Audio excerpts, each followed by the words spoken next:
Thursday, August the 7th, it is the first day of school for my family. Don't know if it's your children's first day that they'll be heading off to school. Goodness gracious, it feels early, but it is day one. So I'll be dipping out here in a few minutes to get the kids to school. First and only time in their lives that they will all three be in the same school. So that'll be, Really? yeah, that'll be weird. That'll be fun. That'll be cool. We've talked a lot about it. So, going to be very different and maybe a little bit easier.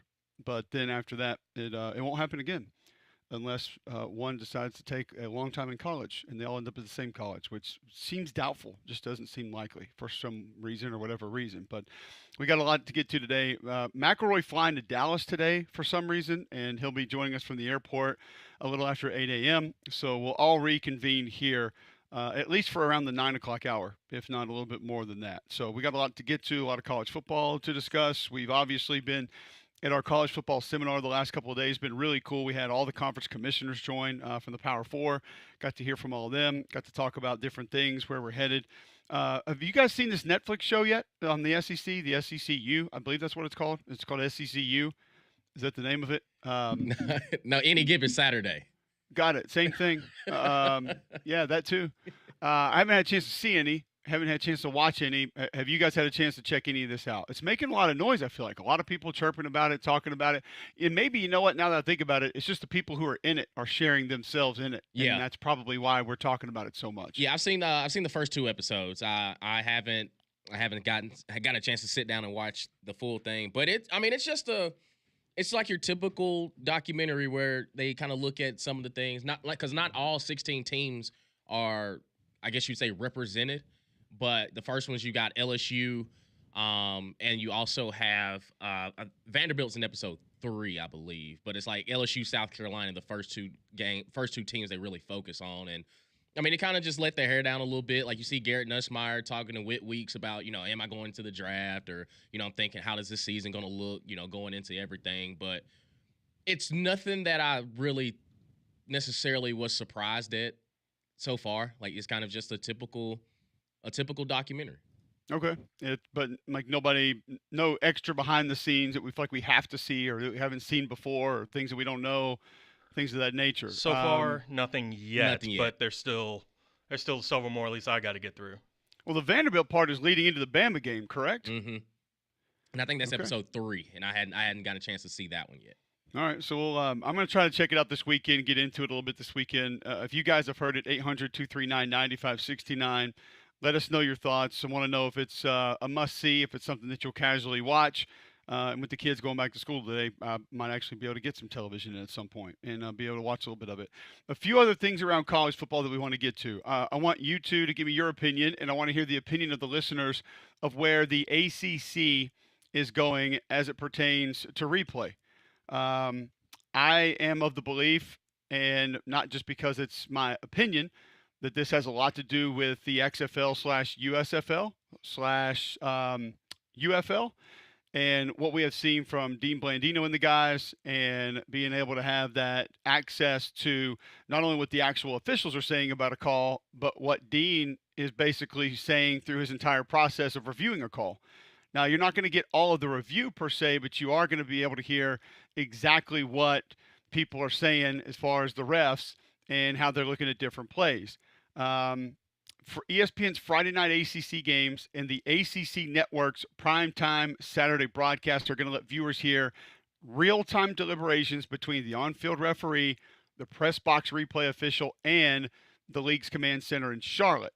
So this is going to let you know and get an idea and be behind the scenes of exactly how these decisions are made. I personally feel like what people think would happen if you do this, the exact opposite takes place. I think that the fear in doing this is that you're going to hear something you're not supposed to hear.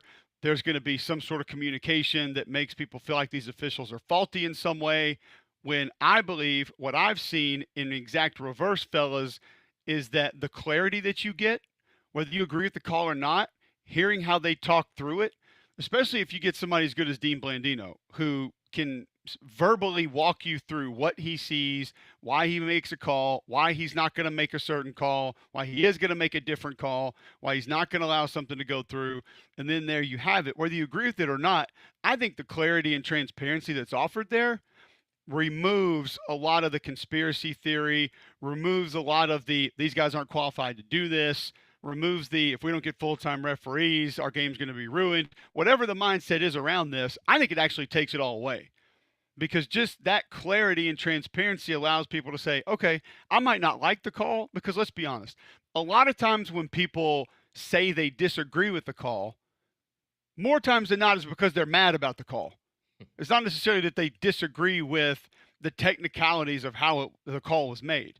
So I think a lot of times when you see that, it immediately allows you to say, okay, I don't like this. And you know what? I'm not sure I would have called it that way. But since I heard how this actually went and they walked me through the steps of why they made the call, is what it is. Let's move on. We'll be okay. So I think this is a brilliant move by the ACC. I understand that some people, their reputations are now going to be on the line and it's going to be out there for everybody to see.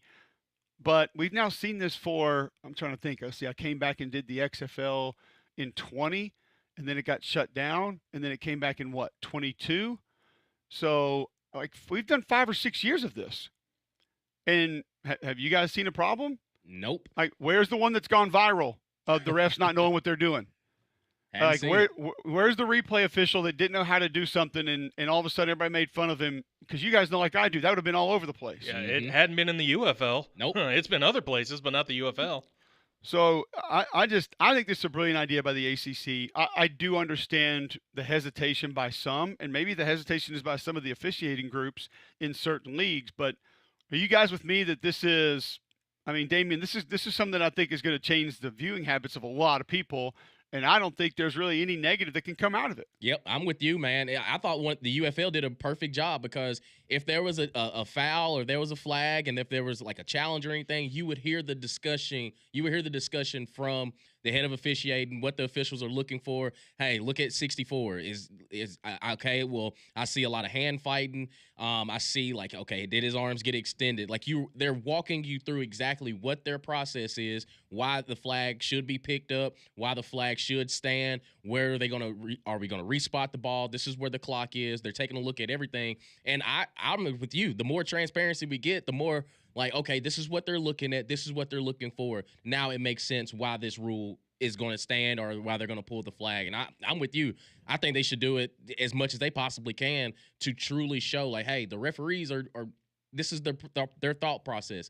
This is how it's going to be. This is how it's going to stand. And I think it's a good look. Yeah, John, I just think that while you may hear a little bit of a back and forth that we kind of laugh at or people can make fun of, it's not going to bring any extra conspiracy theories into how these guys operate. I mean, Greg and I have been, I think because we've both served as officials in spring games, we've been a little bit lenient on officials. We try to tell people this is a lot different than you imagine. It's a lot, the process of how you do it, what you do, what you're supposed to see and what you can actually see is very different than what you see on television. But I just think that this only gives people a better idea of exactly what these officials are having to do and what they're going through. And more importantly, how they make a call. Not what call they make, but how they make the certain calls that they do. The one thing I wish that they were doing is that it would be all across the board. I don't like that it's only on certain games, because I feel like for the conspiracy theorists that may not like it, like, oh, it's on the big game, so they've got to make sure that, cleansing is the right call, or whomever. If it were all across the board, now they may not have the technology, and they may not have the bandwidth, the capability to do all of their games. But it is a step in the right direction. If there was some sort of preseason or something, I'm sure they would kind of do a soft rollout and then be able to bring it out to the whole league. But because college doesn't have that, it's kind of we just got to do it on the fly. So I'm okay with it because I've seen it work and work well in the UFL, and I don't see why it wouldn't work, at least in this level. I agree with you on where it's going to be. It does feel like, okay, what are we trying to hide by not having it in other places? But as we know, all conferences are going to govern things themselves. We very, very often or very few times get something blanketed across college football. as far as rules and how things are managed and governed from the conference levels at least. And I don't think this is something that the NCAA could ever levy down because they don't have the individual media rights deals that a lot of the conferences have. So we want to hear from you as well. 800-239-9569, 800-239-WJOX. If you like this, if you don't like this, we want to hear. What are your thoughts? Is this going to lead to other conferences giving us more transparency with their officiating? And that's not just the crews on the field, but going back to those replay centers and maybe even the replay official in the stadium. That's one thing that will be different is, Dean Blandino and those guys, they're back in LA every week.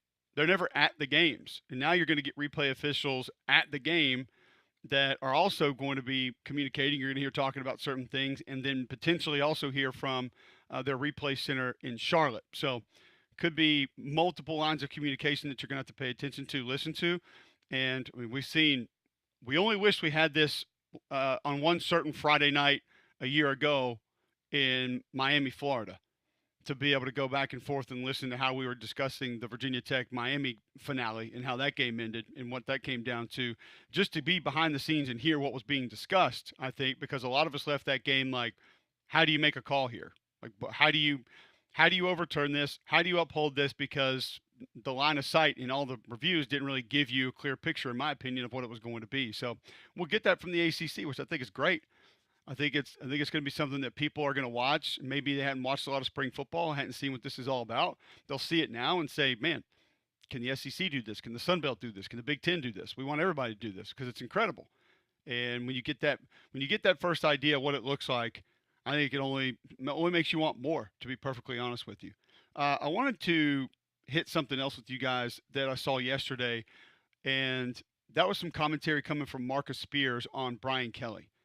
And my first question is just going to be, where do you guys think Brian Kelly is right now?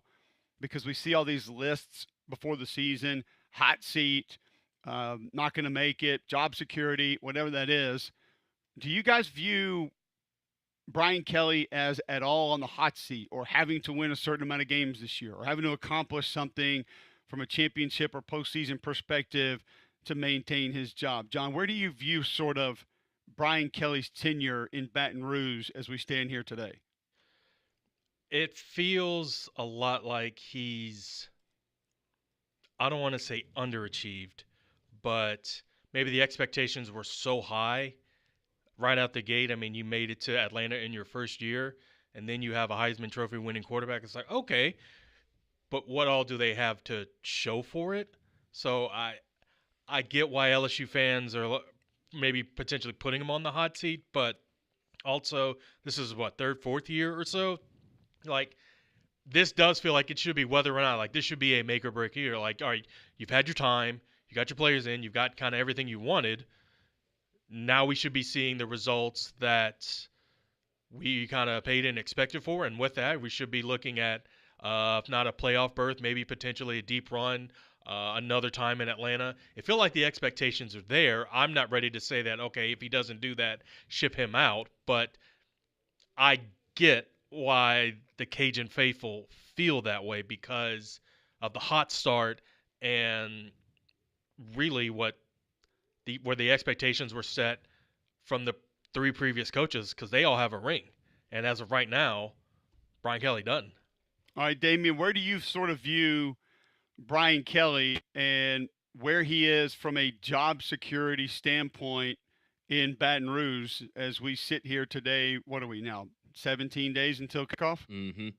I look at it as what else does he need besides just the SEC championship or national championship? Because first 2 years you win 10 games. Last year, yeah, you probably felt like, man, you let a few games slip away, but they're still right there amongst the cream of the crop of the better teams in the SEC, really in the nation. And I think that, yeah, by, I guess you say LSU standards or expectations, he's kind of quote unquote underachieved, but also he's like, what else? Who else could you go after? Like, where else do you think you could go and have this immediate success that he's had? Because he's 29-11 in 3 seasons as the head coach. Like, anywhere else, that's pretty damn good. And at LSU, it should be looked at as being pretty good as well.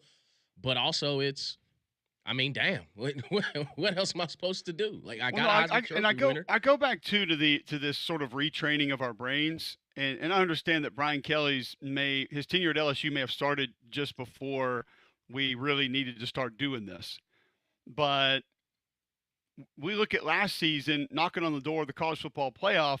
That's one that I think if you're an LSU fan, you kind of need to look at it a little bit of a different way than maybe you are right now in its totality. You're 9-4. I'm going to go back again. The SEC champions had one fewer loss than you did. I mean, Georgia was 11-3 last year. Mm-hmm. Tennessee was in the playoffs at 10-3 last year. I understand Texas was also in the SEC championship game, but they didn't win it. Like we've said the same thing to Alabama fans. 9-4 last year, not good enough. Okay, well, the SEC champions were one game better than Alabama when they played in Atlanta. One. And maybe that's not enough. Maybe that's a big differential. But Marcus Spears, who knows, obviously, the temperature of college football in Baton Rouge and at LSU, played there, had this to say about how things probably need to go for Brian Kelly this year earlier this week on Get Up. LSU is in that window now, and Paul and Heather knows this as well as anybody, where if you don't win big, if you're Brian Kelly, this fan base is done. And I'm just telling you, the wins and the success and all of the things, going to the SEC championship, your first year was great, but people still didn't feel like that was like a big-time accomplishment based on how it happened. This year, you see all of the transfers. You see the recruiting class. Garrett Nussmeier in the preseason Heisman conversation. All of those things in the past at LSU has aligned with them having big seasons. It doesn't guarantee a championship, but it should guarantee you being a playoff contender. And if they are not, if they on the outside looking in the playoffs, this fan base is going to turn quickly on Brian Kelly. And it's almost like it's been situations where they've been waiting to do it. This will be that inflection point if LSU doesn't win big this year. I'm telling y'all what I know, not what I think. Okay, well, part of this is just go ahead and lump LSU in with every other SEC team that has had success and has high expectations, named Tennessee, Alabama, Georgia, Florida, Auburn, any of them. Now, maybe Ole Miss fans, with the recent success that Lane has had, that's been very different from what has consistently happened in the past, may start to act this way. But any of those schools that have been in contention, I'll lump Oklahoma and Texas into there as well. You expect to win a national title most years, be in contention for one.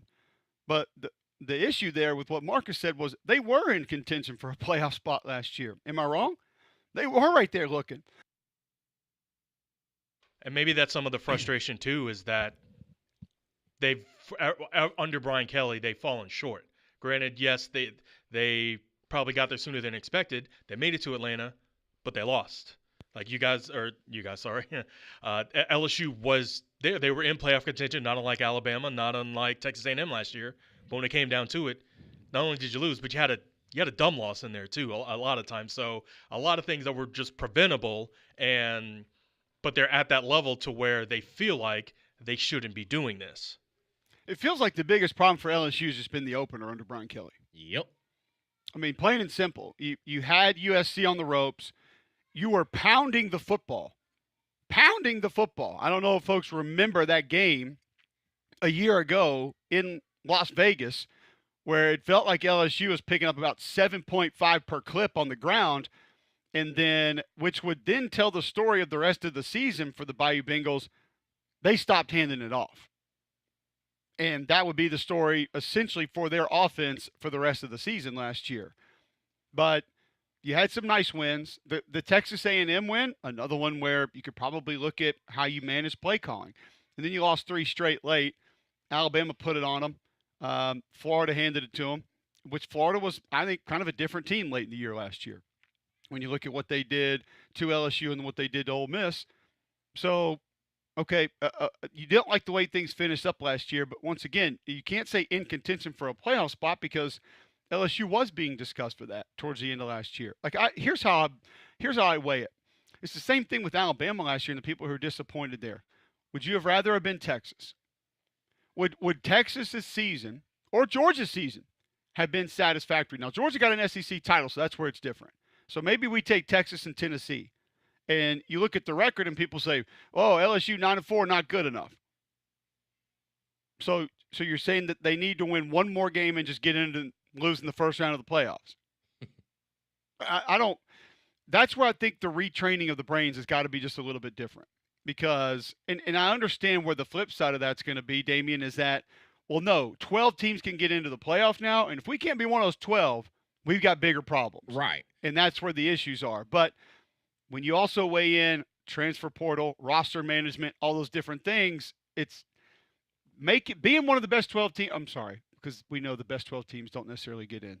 Being one of the 12 teams in the college football playoff now, as opposed to if the exact same guidelines were in place 8 years ago, is a very different story. Yep. And I think that's where, and I agree with you, I think that's where LSU fans are kind of feel like, how can we take a step back in certain situations and still not find ourselves as one of the 12 teams to be playing for a college football playoff? And again, like to your point, don't have that loss to USC to start the season.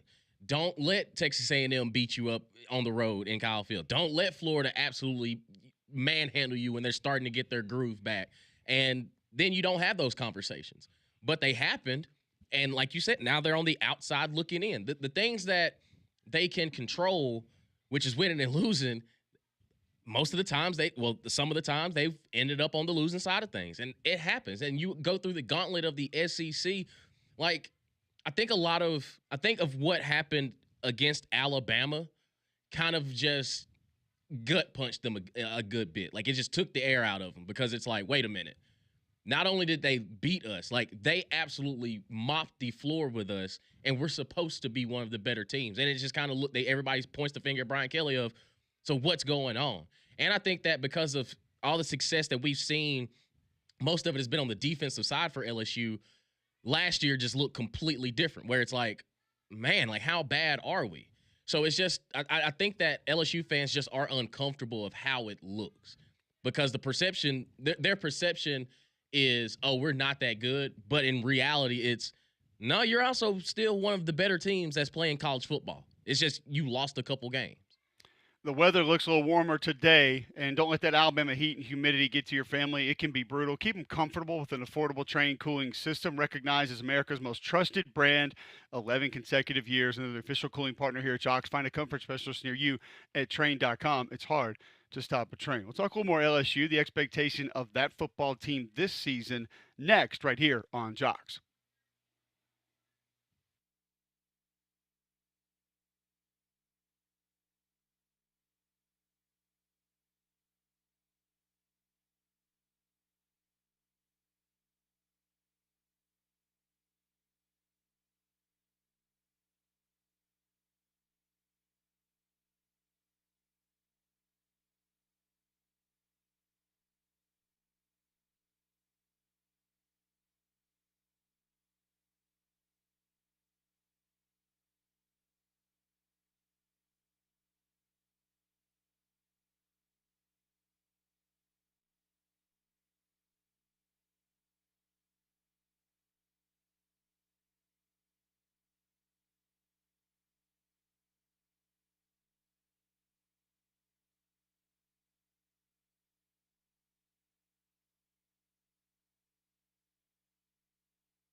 Welcome back in. McElroy and Cubelic in the morning.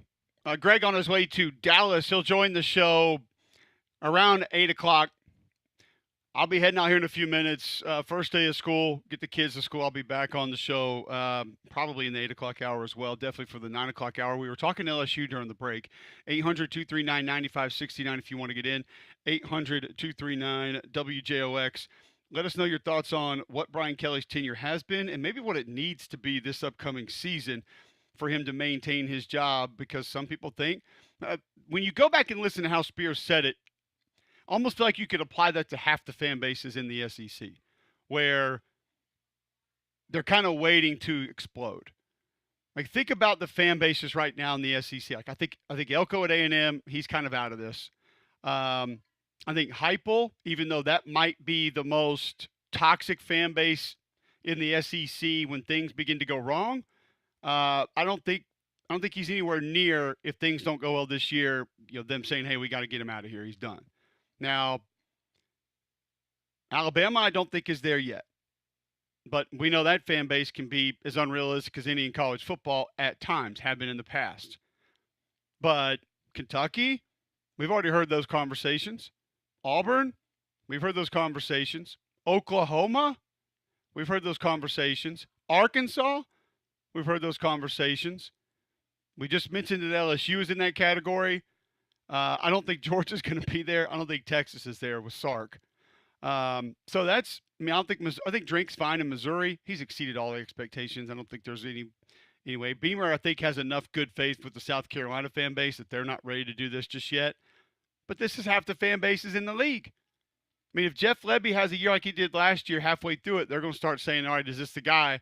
Are we ready to go? So this whole sitting on the edge of the seat for a fan base is waiting to get mad at the coach. I think we could almost describe half the league like that right now. Where am I wrong? I mean, is there one that I said that should get a pass that you guys don't think gets the pass? Is there one that I said those fan bases are sitting on the edge of their seat and would go after that coach that maybe isn't? I don't know, John. I mean, I feel like you got at least maybe 7, if not 8 teams in the league right now. When things start to go bad, or if things start to go bad this year, that fan base is going to fit the exact description that Marcus Spears just laid out for LSU fans. There's a reason our slogan is it just means more.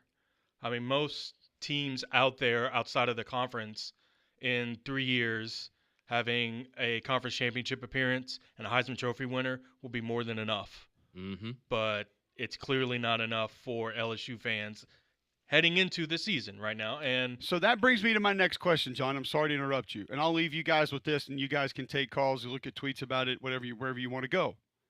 What is realistically satisfactory for an SEC fan base in this new age of college football? Is it just making the playoff? Is it still winning a national championship? Because we know, I mean, hell, it's been hard for a decade now. It's harder now. I mean, none of us really thought that Ohio State, it's a 14 playoff last year, they're not in. They don't even make it. And then they go win it, and they win it convincingly. So to even have the fortune of being ready to go on a run like that, having the players that can go on a run like that, and then doing it in the postseason, it's more difficult than it's ever been right now to win a national championship, specifically with roster turnover, where the portal is, different things of that nature. Having guys that are interested, how guys are coached, it's tough right now. So what is satisfactory for SEC fan bases? And I know it'll be a little bit different for some than others, but is it just the postseason as far as the playoff every year? Does the SEC championship game have anything to do with that statement at all? Because it used to be, well, we got an SEC title, so we're good. I don't even know how fans look at that anymore, how they view that anymore. Well, let the guys take over. Let me get the kids to school. Be back with you in a little bit. John, Saybear, and the boys. Damian going to take it through the rest of this hour. GMAC will be on around 8. He's on his way to Dallas. All that and more next right here on Jox.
7:35 here on McElroy and Cubelic in the morning. Call out the dip off, drop the kids off to school. As we know, first day of school here. That's how I kind of know this is how I know we're in a new year. Like when I look at, football season, the start of school, that's how I know, like, all right, it's 2025 now. Like I'm 8 months into the year, and now I can officially say, yeah, the new year is here. Yeah, no, I mean, high school football is right around the corner. Mm-hmm. It'll get started very, very soon here in just a couple of weeks, which is always very exciting. But yeah, I mean, it's coming along quickly here, and we've got, even, looking at the college ranks, right? You got scrimmages coming up. You got Auburn tomorrow, Alabama on Saturday. So this is it. Like you've gotten through kind of that beginning period. I know at least for Alabama, right? They were in full pads yesterday, so you are in the middle of it. You are in the thick of it right now, and I think we all agree this is our favorite time of the year, and it's nice that it's not 100 degrees outside either. Absolutely, that voice you hear is one Conrad Van Order, getting a chance to hop in with us as you usually hear him on Morning Jox from 6 to 7 with me, as well as three-man front from 10 to 2. So we appreciate him hopping in with us. And I don't know if you got a chance to hear it, but we were discussing LSU. And it started to turn into a conversation. Okay, why, quote unquote, why is Brian Kelly on the hot seat? Mm-hmm. And when you look at the success he's had, or even the failures that he's had since he's been at LSU, is it unrealistic, or is it kind of just an unfortunate situation why he finds himself, quote unquote, on the hot seat while being one of the more successful coaches in college football right now? Yeah, I mean, I think the hot seat talk with Brian Kelly, look, I will say this. I don't think if LSU misses the playoff this year, they're necessarily going to fire Brian Kelly. I do think that next year you're going to have some question marks, because the other thing you have to remember is, who knows, maybe they are able to reload and bring somebody in and it's just business as usual, but Garrett Nussmeier is going to be gone after this year. Mm-hmm. And so you've had Jaden Daniels, you've had Garrett Nussmeier, who we all expect to be one of, if not even the best quarterback in college football this year. So if that's your track record and that's what you've had to work with, and you still haven't been able to make it to the playoff for Brian Kelly, I think that's where the frustration sits in. And we all, I think most of us are aware, the three coaches before him all won a national championship. And I would say, I think we all agree Nick Saban is the greatest, if not, one of the greatest coaches of all time. But I think Brian Kelly's a better coach than Les Miles or Ed Orgeron. And they were able to win championships. Now, I understand it's a different era. Ed Orgeron would not have won one if it wasn't for Joe Burrow and Jamar Chase and Justin Jefferson. I think we all certainly can agree on that. But I think that's where you start to get the hot seat conversation, is why have you not been able to meet the standard of the guys that came before you? Oh, and by the way, we think you're better than any of those coaches we've really had in the last 20 years. Mm-hmm. So I think that's where the pressure sits in. His first year, right? You beat Alabama, you go to the SEC championship game, you feel like, man, this was a great first season, and you haven't even been able to get back to that point since then. So I think all of that combines to put him in a pressure situation. And let's not act like if they don't win against Clemson in week 1, I'm not saying that that's a game that should necessarily be held against them, because I think Clemson is one of the best teams in the country. I think LSU is as well. But that's going to be the narrative, right? Is why can't we win these season opening games? Why are we starting every season behind the 8 ball if you're Brian Kelly? And let's be honest, LSU has expectations. And in my opinion, I think they view themselves very similarly to an Alabama fan base, a Georgia fan base, a Texas fan base, where you expect to be in the playoff. Like bare minimum, you're expecting to be in the playoff every year, and you haven't been able to make it a single time under Brian Kelly. So I think there's a lot of factors that go into it. But we know, hey, winning solves it all, right? You make the playoffs this year, that narrative probably goes away. But if you miss the playoffs yet again with one of the best quarterbacks in the country, what should be an improved defense, the best transfer portal class in the country, people aren't going to be happy about that. Yeah, and we also brought up kind of, fan bases in the SEC. And we had this discussion about a week or so ago with Greg, where if we looked at the 2025 season, what would be considered a success? And Cole's kind of question right before he got a chance to get out was, okay, what is just satisfactory now in the SEC, as far as is just making a bowl game now considered just a successful season? But I think when you look at team by team, it's not, because, okay, if you're Vanderbilt making a bowl game, absolutely, that is a damn near wonderful season. Yeah. If you're Kentucky, doesn't even matter if we make it to a bowl game, that's fine. Arkansas has kind of reached that point of, okay, what bowl game are we going to? That kind of, fluctuates here and there. And then you got Eli Drinkwitz at Missouri, where we all messed around and won 10 games back-to-back seasons. And, okay, is Missouri now entering that conversation of, okay, are we knocking at the door of a playoff? So when you look at I think it's team by team. expectations, and some, whether fair or not, some of them are kind of, I would say, delusional a little bit. Like Texas A&M, for example. They look at themselves as, oh, we should be playing for playoffs. Like, we should be in the SEC championship conversation, things like that. Well, you've never done it. So how is that the expectation? I think that's okay. So I think that's a good point, because this is what I was going to ask you and say, Bear.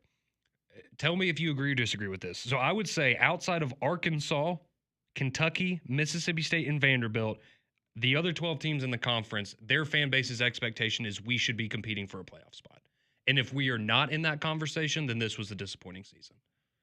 And that would include the Texas A&Ms of the world, who, like you said, you've never been there, so why is that the expectation? But that is their expectation every year, right? They always think they're going to be, that this is going to be the year for them. I think even for a team like Auburn, where I think a lot of people would agree, hey, 8-4 would be considered a successful season, but the clock's kind of been ticking. Like, you have an impatient fan base there at Auburn that's looking for that immediate success, and you know the ceiling this year would be making a playoff, so I think that kind of becomes the expectation. And maybe that's not fair, and like you said, maybe some of those fan bases are a little delusional, but I'm serious. I think the top 12 teams outside of the Vanderbilts, Kentucky's, Mississippi State's, Arkansas's of the world, I think all of them, at least the majority of their fan bases, kind of playoff or bust. And this year or in general? I think, honestly, kind of in general, because I think a lot of teams now expect that, hey, through the portal, we can have any one year, we can really have a special season, and we can find ourselves in a college football playoff. But I mean, you even go back, and I know we're far removed from this, but like a Mississippi State, right? Fun trivia question. They were the first team to ever be ranked number 1 in a college football playoff ranking when that started. Now, I know that was 11 years ago, but you've seen that, right? Kentucky's had multiple 9-win seasons in recent history to where you go, man, if that was a 12 or 16 team playoff type season, maybe we would find ourselves in the conversation. So you have reasons to be optimistic, even if you're living a little bit in the past. There. Yes, I ask that because I don't feel like Missouri should be there. I don't feel like Missouri should be hey, we expect to be in the playoff, or at least contending for a playoff spot every single year. And maybe not every year, but I think that's why I was asking. Like, do you mean like specifically this year, or because I think there are some teams like Missouri, like South Carolina, even though I think Shane Beamer thinks this way, and he's trying to force that alpha dog mentality onto his fan base. But South Carolina, to me, is not a team or have expectations to where year in and year out, they are no worse than the 15th team in the nation and flirting with the playoff spot. That's fair. I guess I'm looking at it moving forward, right? Because that is now the expectation for South Carolina, whereas last year that was absolutely not the expectation. So I think that's a fair point there. I would say with Missouri, I would be curious to hear from Missouri fans. You've won 10 games in back-to-back years now. So in theory, they should be like, hey, if you have 10 wins, you should be flirting with the playoff spot. Yeah, exactly. You should be in the conversation. Yeah. And I think I'm kind of on the same point with you, John, as well. It's like, okay, how much of it have you built this culture into this? Or is this just like what you've done in the past to show that, yeah, we can do this? And I think the biggest thing I think with certain fans is because you've seen it one time, you feel like that is the expectation. Think of Auburn with Gus Malzahn. Year 1, they make it to the national championship. And that becomes the standard, Yeah, and that's where I think people get lost in. It's because, okay, yeah, you may have had a one-off, you may have done it, but the difficulty of sustaining that is where you get the quote-unquote the dynasties from. It's the okay, like Georgia, for example. Kirby, when he got there, it wasn't like Mark Richt was terrible, but they could never get over that hump. Kirby gets there. It takes a little bit of time, but now he's reached that point with Georgia of, no, they're one of the best teams in college football. Year after year after year. It's just plug and play, plug and play, plug and play. And I don't know if the Missouris, the Texas A&Ms, the South Carolinas, the Auburns have reached that point of, oh, no, like, yeah, we deserve to be in those types of conversations, because history has shown us, even with no matter how far back you go, 5, 10, 15, 20 years, yeah, you may have one-offs, but it's not the sustained success year after year after year. Yeah, I think that's fair to say. I think that's a good point. I guess I'm looking at it from the perspective of, I think you have a lot of teams now that look at the landscape of college football and say, well, okay, if Indiana made the playoff last year, why can't that be us this year? And I think that's where the expectations for a lot of people come from. And maybe that is more, and I guess I should have said that, and maybe that's more of a year in and year out, or a year by year basis, not a general expectation for the next 10 years of your program. But I think there is that belief that every given year could be that year for you. Because we've seen that with certain teams before. And again, some of these teams have had success in recent history. They're just in a bit of a rut right now. But I think, that's one of the great parts about expanding the playoff is, you have teams that never. Missouri is not a team that probably ever would have seen themselves in a 4-team playoff kind of conversation. But now that it's 12 and potentially going to move to 16 next year, I think you then find yourself with that expectation. I think that's a good thing. Absolutely. 205-834-9450. We'll take a look. We get some of your reaction on the other side. You can text in, call in. Again, 205-834-9450. Keep it locked here on Mac and Cube in the morning.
$7:49 here on McElroy and Cubelic in the morning. Damian, Conrad, and John here with you. I think the guys will be getting back in the huddle with Greg and Cole at some point.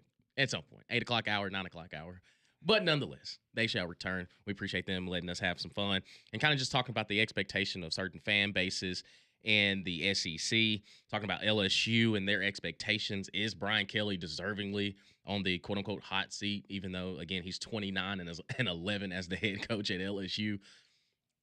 It doesn't make sense, but again, this is just the nature of college football. Like, I look at it from this perspective. Would you rather be in Hugh Freeze situation or a Brian Kelly situation if you're a head coach? Would you rather be Florida's fan base right now? Right. Like, Billy was fired at this point last year. Like, it was, so what week are we going to pull the plug? And then he goes out there and pulls off upsets left and right. But Billy's got there the same amount of time, and Brian's won 10 more games. Yeah. I mean, he's 19. Billy Napier's 19-19. And I understand. Look, the program got pretty bad after Joe Burrow and that group left to win a national championship. Yeah. But I mean, they fired a coach 2 years after he won a national championship. Granted, it was different. And the program definitely took a big dip.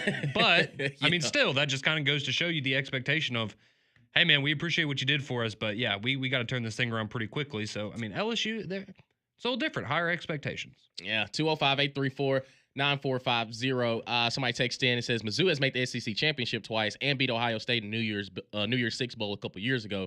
They should expect to contend for the 12-team playoff. Yeah, and I think Eli's built that to that point. Yeah, I mean, as comfortable as he was at SEC media days, I think he's firmly in the spot. Like, he's probably going to look at himself in a situation like Mark Stoops, where I have already done more than what anybody expected for me to do here.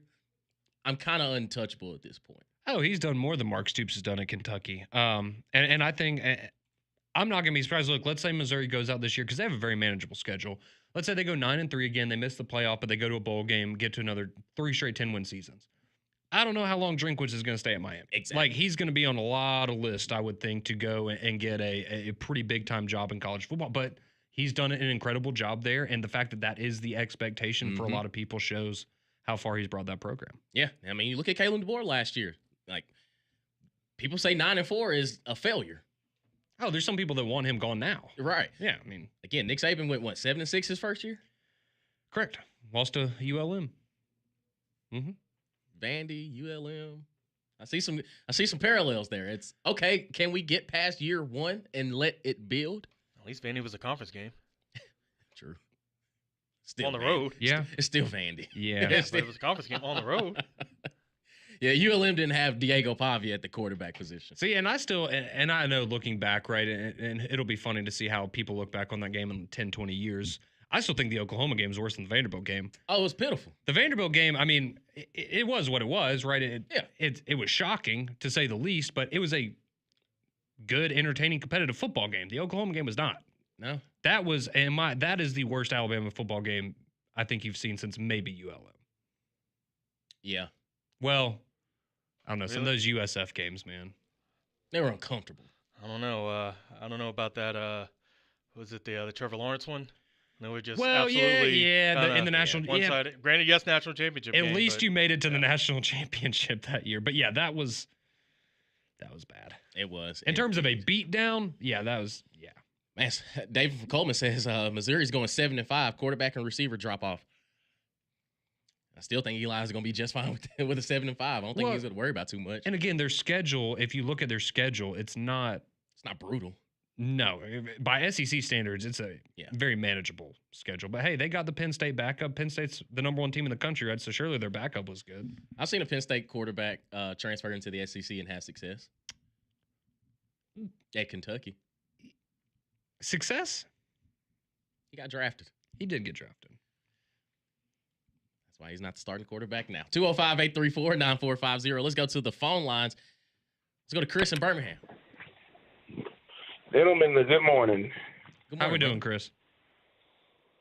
Man, we brought up this conversation I've been talking about for years now. Comrades, you're proof. When you hear me say taper your expectations when it came to the Bama football expectations for him, because we were talking about a first-year coach, and we're immediately saying world beaters, playoff contenders, because the playoff is expanded, but it's still a first-year coach, and the transfer portal is a thing, and most of those 5 stars have gone on to other teams. Hell, even the bowl game that they lost to the year prior, the year against Michigan, with Caleb Gordon, damn, you were down to your Jalen Buckley being your wideout. So it was prominent to say you should take what you have for now and not put them on a high pedestal just yet. So what are your expectations for Alabama in 2025? I would say some game improvement so far. Say that one more time. You cut out. I would say a one-game improvement thus far. I don't expect 10 wins? to be. Yeah, sure, I'll take it. Well, then you should be in the playoff. Build on what you have. So the playoffs. Yeah, you said that last year. But if you win 10, you're definitely in. If you win 10, you're definitely in. Because I mean, you won 9 and we're on the outside looking. Yeah, you were first team out last year. I would just say I don't agree with how Chris views that because, yes, you brought in a new coach and as a first-year coach. That coach played for the national championship the year before you hired him at Washington. Right. And I know a lot of players left in the portal. Alabama still had a top 5 roster in college football last year, and they didn't make the playoff with a coach that played for the national championship the year before. The expectation should be playoff. I agree. I have never bought into the idea that because you had a new coach that should not be the expectation. Yeah. Especially, like you mentioned, it's the transfer portal era. Yeah, you lost a good number, but replace you them. Easily could get, Yep. Absolutely. We'll keep the conversation going on the other side. We'll see you on hold, see you on the text line. Keep it locked here on Mac and Q.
Welcome back. McElroy and Cubelic in the morning. Jox 94.5.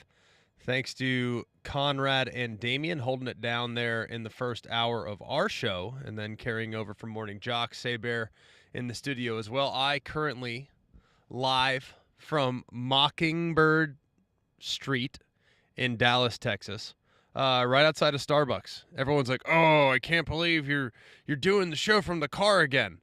First of all, Wi-Fi at Starbucks is phenomenal. My phone in Dallas, being at AT&T, is tremendous, and I have access to coffee and a restroom. What else do you need to properly do a morning radio show? Conrad, Damian, you guys do first hour every day. What more do you need other than coffee and a restroom and decent internet? I would say those are the bare essentials. Wait, so you're doing the show from outside the Starbucks? Or are you inside? Correct. Okay. Yeah, no, Starbucks is rocking some indie folk music. I just didn't feel like it was conducive for the environment. I did go check it out, I will admit.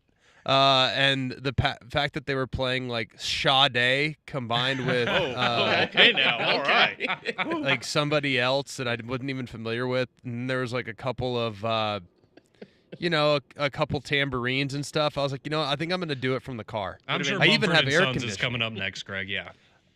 Oh, Mumford Unplugged for Yeah. sure is on the playlist. There is no doubt they're on the playlist. Didn't want to do all the snapping in the background. Yeah.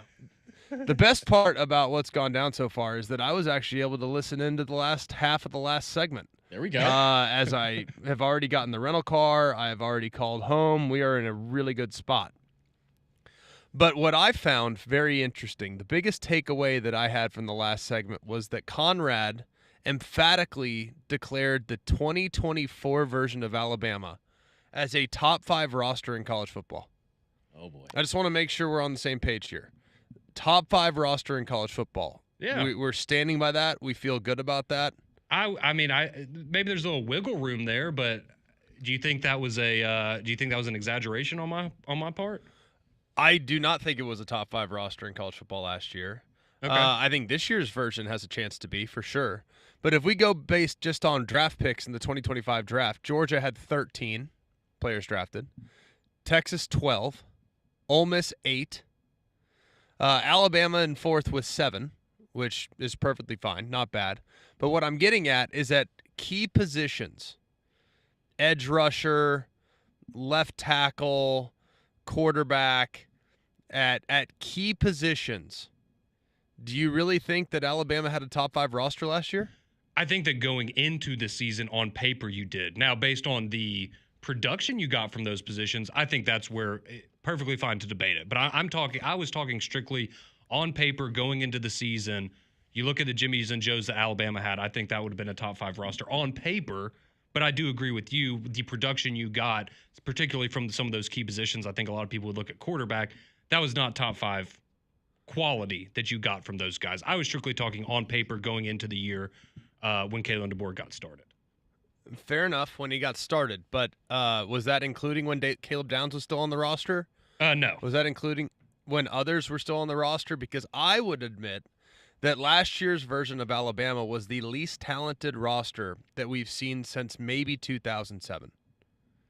Now, that's not discrediting the roster. I'm talking about depth. You can give me the recruiting rankings. You give me the 247 composite index. You can give me all that nonsense. The reality is when you look at the roster and what the roster inevitably became because of injury, take Keon Sabb off the roster. Take Jaden Roberts, who was playing most of the year at 70% at best. Take Quay Russaw, who was playing most of the year at 70% at best. Take Damani Jackson, who was playing most of the year with a hip flexor injury in the South Carolina game. Dude gutted it through the rest of the year, but was at well below 100%. And knowing that take Deontay Lawson out, who tore his ACL there midway late in the season, whatever game it was. I think it was Oklahoma, might have been the game before. I can't recall exactly when, but it happened. You take what they had at the end of the year, and I would argue that it was a very underwhelming roster given the turnover from the year before. Damian, do you have a thought on this? Yeah, I lean more with Conrad as far as when Kalen got the job to start it off, you looked at the pieces, it felt like it was one of the better rosters that he was walking into. And to your point, yeah, now I do see what you're coming from of you know, when you look at the draft picks and also when the performance, when the play happened on the field, yes, it left a lot to be desired. And I look at, I don't know, like I guess the numbers kind of can fool you a little bit because you look at that defense last year and when you look at the entire body of work, it still was one of the better defenses that you had. I think offensively, in key moments and key situations, it felt like, okay, yeah, this roster may not, this offensive side of ball may not be where we needed them to be to have the success that we're looking towards as the University of Alabama. All right, let's continue on, right? The emphatic comment that Conrad made was top 5 roster in college football. So that's all I'm focusing on. You can talk about when Kalen took the job, when he didn't take the job, when Saban retired, whatever. I'm talking about just in the SEC alone, they had the 4th most draft picks. Yeah. Okay, Georgia had nearly twice as many. Mm-hmm. Texas had 12, 5 more than Bama. Ole Miss had 8. Who had a better roster, Ole Miss or Alabama last year? I would say Ole Miss did. Miss. 100% they did. I'm not sure it's close. Better roster, Texas or Bama? Texas. Georgia or Bama? It was Georgia. Yeah, Georgia. Still beat Ohio State. Now we're out of the SEC. So we're just in the SEC. We're just in the SEC. They're at best 4th. You want to go even to another level? You want to go LSU or Bama? Oh, that one. I feel like we're splitting hairs on that one. In my opinion. Exactly. And what was the score? Of the game, it was 42-13. Yes. Correct. So based on coaching acumen alone, if the rosters were comparable, what exactly were we looking at there from what we got out of Kalen DeBoer that day? What are you talking about? In the sense of, well, I mean, if the I would say that rosters was, are comparable, yeah. If the rosters are comparable, and you think that it was a beatdown, that purely goes to coaching, right? Now you can also point to, well, did Oklahoma have the same roster as Bama? On offense, absolutely not. On defense, they can go, right? Does Vanderbilt have the same roster as Bama? Lord, no. Bama? No. Absolutely not. But you can point to 2 critical errors made in the game that resulted in big touchdowns. Yep. And big moments in the game. They won the critical moments in that game. Let's continue on, though, with our overall overarching discussion. Ohio State, 14 players drafted. Better roster than Bama? Yeah, better roster. All right, now we're at 5. Yep. Oregon, 10 players drafted. Better roster than Bama? Yeah, I'd go better. Yep. Okay. Penn State, last year, only 5 players drafted, but everybody's back. Better roster than Bama? I think, again, we're splitting hairs there. But if you're going to point that out about Penn State, I think you also have to give credit to Alabama because your LT Overtons, your Tim Keenans, your guys that could have gone to the draft, Damani Jackson, they also came back for Alabama. So they would have had more players drafted, but those guys decided to come back, which plays into what you were saying where you think this year's team could potentially have a top 5 roster. Yeah. I do really like this year's team. I think they have a top 5 roster. I think this they're year. significantly better than last year, yes. I agree. I would 100% agree. Another year in development. Hopefully guys stay healthy. You know, that's also pivotal. Yep. But massive. All right, let's go to this next one. This one will be interesting. Miami. Same amount of players drafted as Bama. Better roster than Alabama. No. Cam Ward. Better quarterback. Enough said. Absolutely. Yes. Better quarterback. Yes. Okay, but see, this was kind of going back to my point, though. Before the season last year, did you not view Jalen Milroe as a top 5 quarterback in college football? No. Okay, you did. Okay. I think he's a top 5 talent in college football. No doubt. Guy is ridiculously talented. Yeah. But if I had to list 5 quarterbacks from last year that I would have taken before Jalen, before the season, I could have easily probably put that list together. Okay, see, I think Now, that's where you and I differ. And maybe that was just me having too much faith in a guy that had really come along in the second half of the previous season and looked really, really sharp for the first 4 or 5 games of last season and then fell off a cliff. By too much faith, you mean Crimson Conrad game. Right, like you had too much. You had too much Bammer in you. He was the returning player last year that had the most Heisman votes in the entire country. Fair. Like, I Okay, mean, but what does the Heisman mean? it means you're one of the best players in college football. Absolutely. It means you're one of the most popular players in college football. It doesn't mean you're one of the best. Come All right? on, You know there's a Greg. big difference. Exactly, yeah. You and I both know that the – come on, Conrad. You've been doing this long enough. Do you really think the Heisman every year goes to the best player Absolutely or does it go to not. the most popular player? You're absolutely correct. Okay. So we're all in Thank you. agreement. So- We're all in agreement that Marcus Mariota was the last best player in college football to win the Heisman. RG3 No, I think won Lamar a Heisman. Jackson. Yeah. Lamar Jackson was hands down, and everyone was Fair. all mad that Lamar won it. It was like, this Yeah. guy's ridiculous. Watch this guy. Yeah, leaps and He's the bounds. best player by a mile. It's not even close. So Marcus is in the top 3 of the best players in college football to win the Heisman. Top though. 3 Oregon Heisman winners. Yes.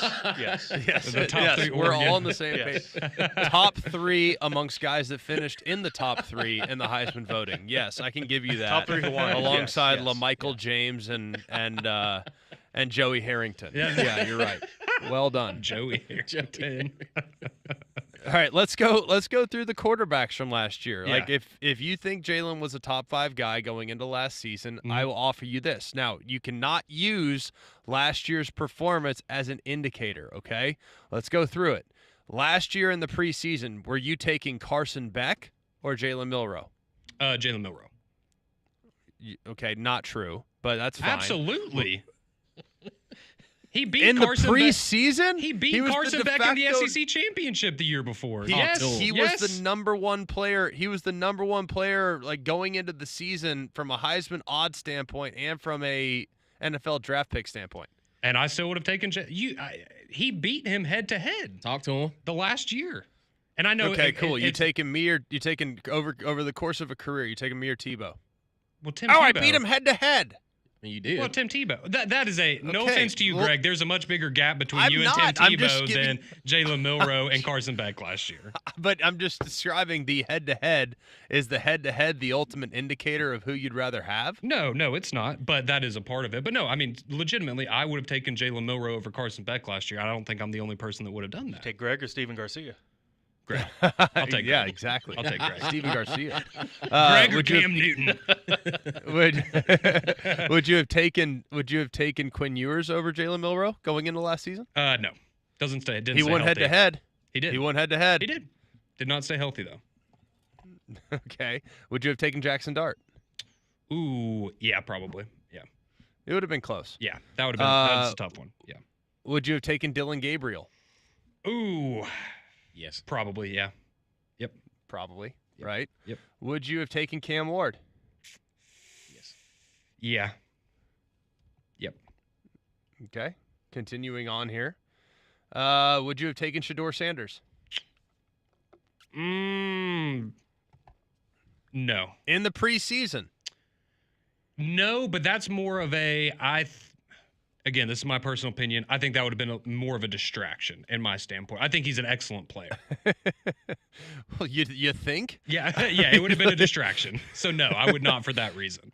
Okay, safe assumption there. Yeah, Yeah, okay. yeah. It would have been a distraction. Would you have taken Cam Rising? Often forgot about, but in the preseason of last year, a lot of optimism.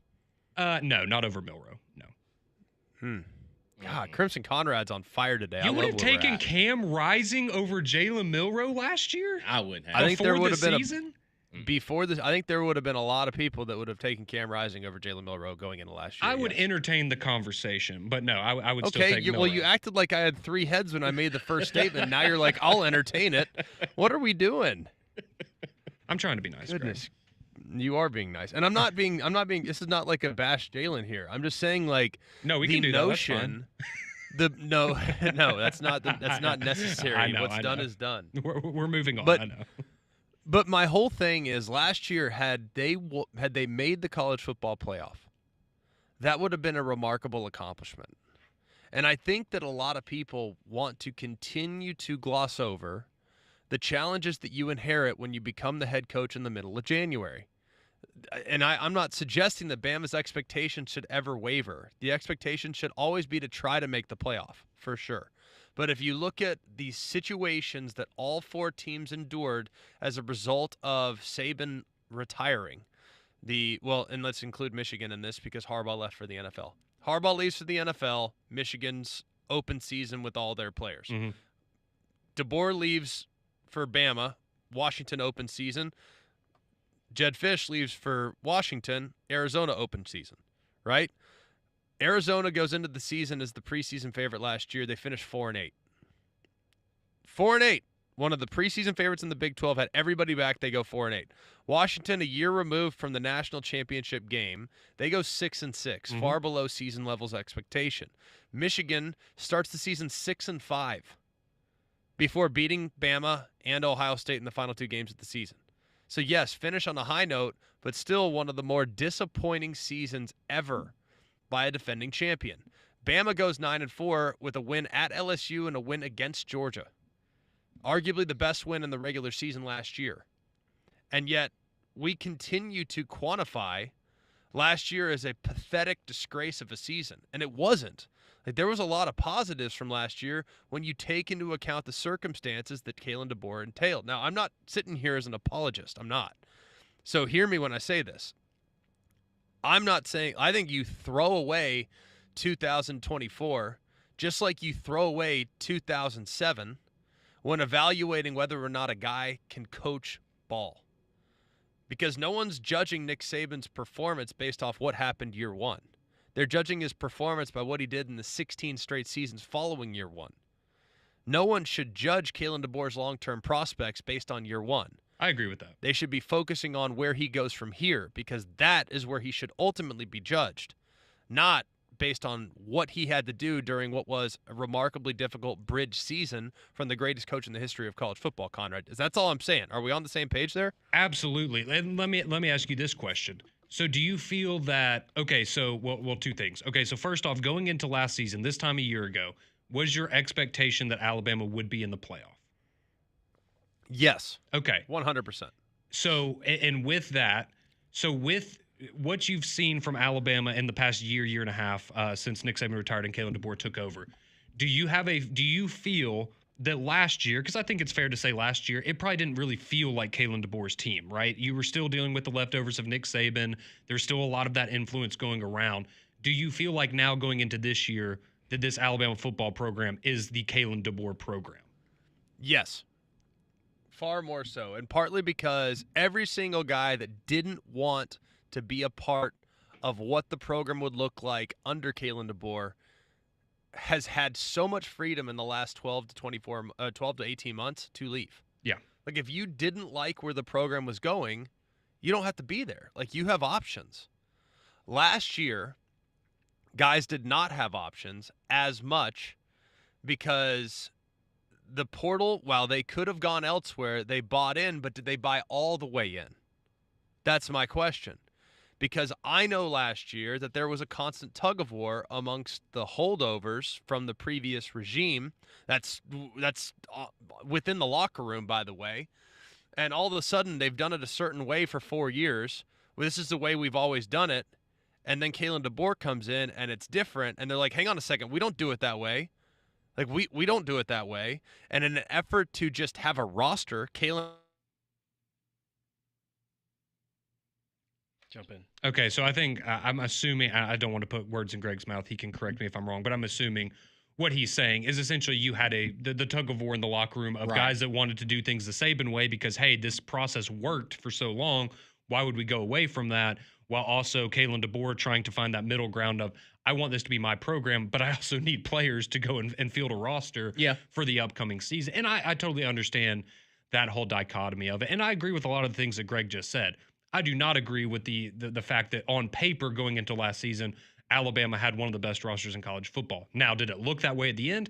Absolutely not. And for a lot of the reasons that Greg laid out for that. But I guess that's just kind of where my perspective is on Alabama. And I think, you even heard Greg say it, right? The expectation last year, even with all the changes, was the playoff. You didn't make the playoff. So it's a little bit of a disappointment. Was it a disaster? No, but it was disappointing. Boy, you have been in a debating mood all week, dog. Like, I didn't know that Bama hater, beat down was going to turn you into such a Skip Bayless type demon. Dog. You good? I just thought we were going to talk about Mumford & Sons and coffee, and Greg's grilling me on quarterback stuff. I thought that was a good conversation. No, Absolutely. I appreciate that. Absolutely. We'll keep the conversation going on the other side. Get to your text message, your calls. Keep it live right here on Mac and Q.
Welcome back, McElroy and Cubelic in the morning, 8:22 a.m. here. I'm Dallas, Texas, Starbucks parking lot.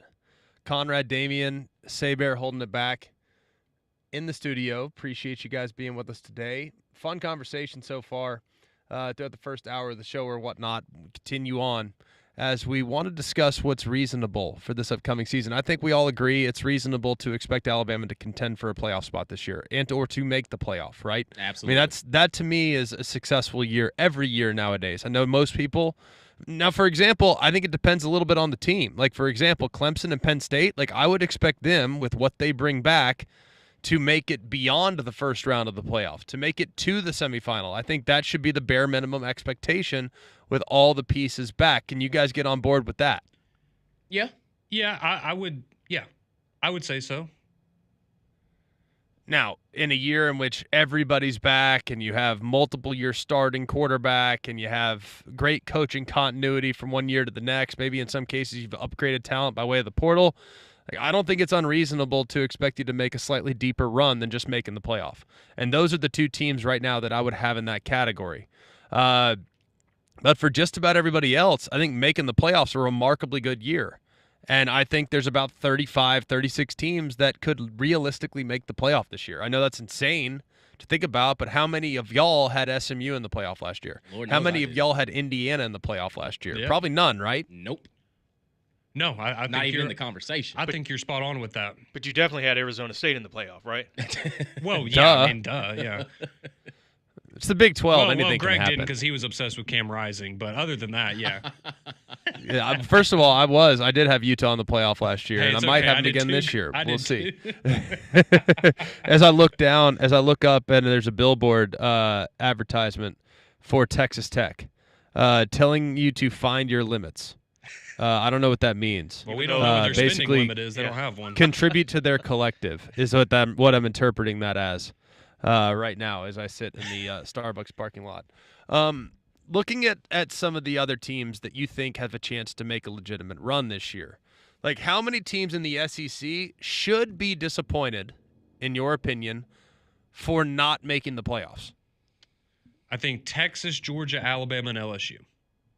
Realistically. You think LSU should be disappointed if they don't make the playoffs? Yes, but I also think part of that is just the nature of you've had multiple years of Brian Kelly now not making a playoff, and you've gotten close, and you've had really high-level quarterback play all of those years, and you haven't been able to get over that hurdle. So, yeah, I would say and I think that's for the LSU fan base, they are playoff or bust, or that's how they view it, in my opinion. I'm kind of on the same page. Damian, are you too? Yeah, I think those four teams should feel disappointed if they do not see themselves in the college football playoffs. I'm kind of like with the same way with Clemson and with Penn State. This feels like LSU's really gone all in this year. Mm-hmm. Does it not? Best I mean, portal it class. feels like they have, with the pieces they had in the portal, with retaining the quarterback and getting him to come back when there was talks of him potentially going to the NFL and him kind of spurning that opportunity to come back and chase a championship. I think this is kind of a playoff or bust year. And I don't want to put unnecessary pressure because they haven't done it yet, but I almost put LSU in that same category where they've gone all in so much to the extent that I almost expect them to make a deeper run than just making the playoff. Mm-hmm. I know that seems crazy when they haven't even sniffed it yet, but with everything they have and all the pieces they acquired this offseason, isn't it fair to suggest this team should make it beyond the top 12 to the top 8 or to the top 4? Is that fair? Yes, I'm with you, Greg. It's okay. Yeah, you're going to the way that this team looks right now, and if they get better defensively, it's hard not to look at this LSU team as like, okay, not only are they going to get in, but they could mess around here and be hoisting the trophy at the end of the year. And I'll go a step further. I think all four of those teams we just mentioned making the playoff would be, again, that's a good thing. I think a lot of people would be happy with that. But I think all four of those teams have expectations that if they get into the playoff, they're not going to be one and done. And I'm not saying national championship or bust, but I think the expectation for a lot of those teams is to win at least one or two games in the playoff.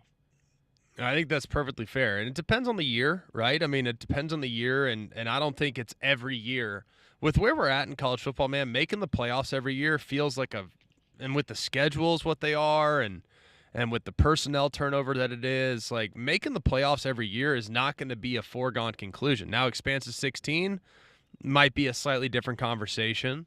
But I don't know about y'all. Like, I think making the playoffs is harder than people realize. Now, it was different when you played the division model in the SEC and you played the same 6 teams every year. You knew them inside and out. Depending on the year, you catch a couple teams out of the East. But the East was, for the most part, gettable. I just think I think making the playoffs and expecting to make the playoffs every year, just because it's a 12, isn't real. Because there's going to be teams that are going to go 10-2 because their schedule is so dang manageable. Or 11-1 like Indiana last year, whose schedule is just so dang manageable. Now, I think they were legit, but I also at the same time acknowledge that making the playoffs should be hard and is hard. And if you have some injuries, you have some bad luck, you have some no-show performances, and you get left out, doesn't necessarily qualify your season as a failure, but it also, I think we should tip our cap to every team that is capable of making the playoffs. And if you don't make it one year, you don't need to burn the program to the ground. You just need to acknowledge that making the playoffs is hard. But maybe I'm totally psycho here. Let's go to Lee in Cincinnati on expectations. Lee, how are you this morning?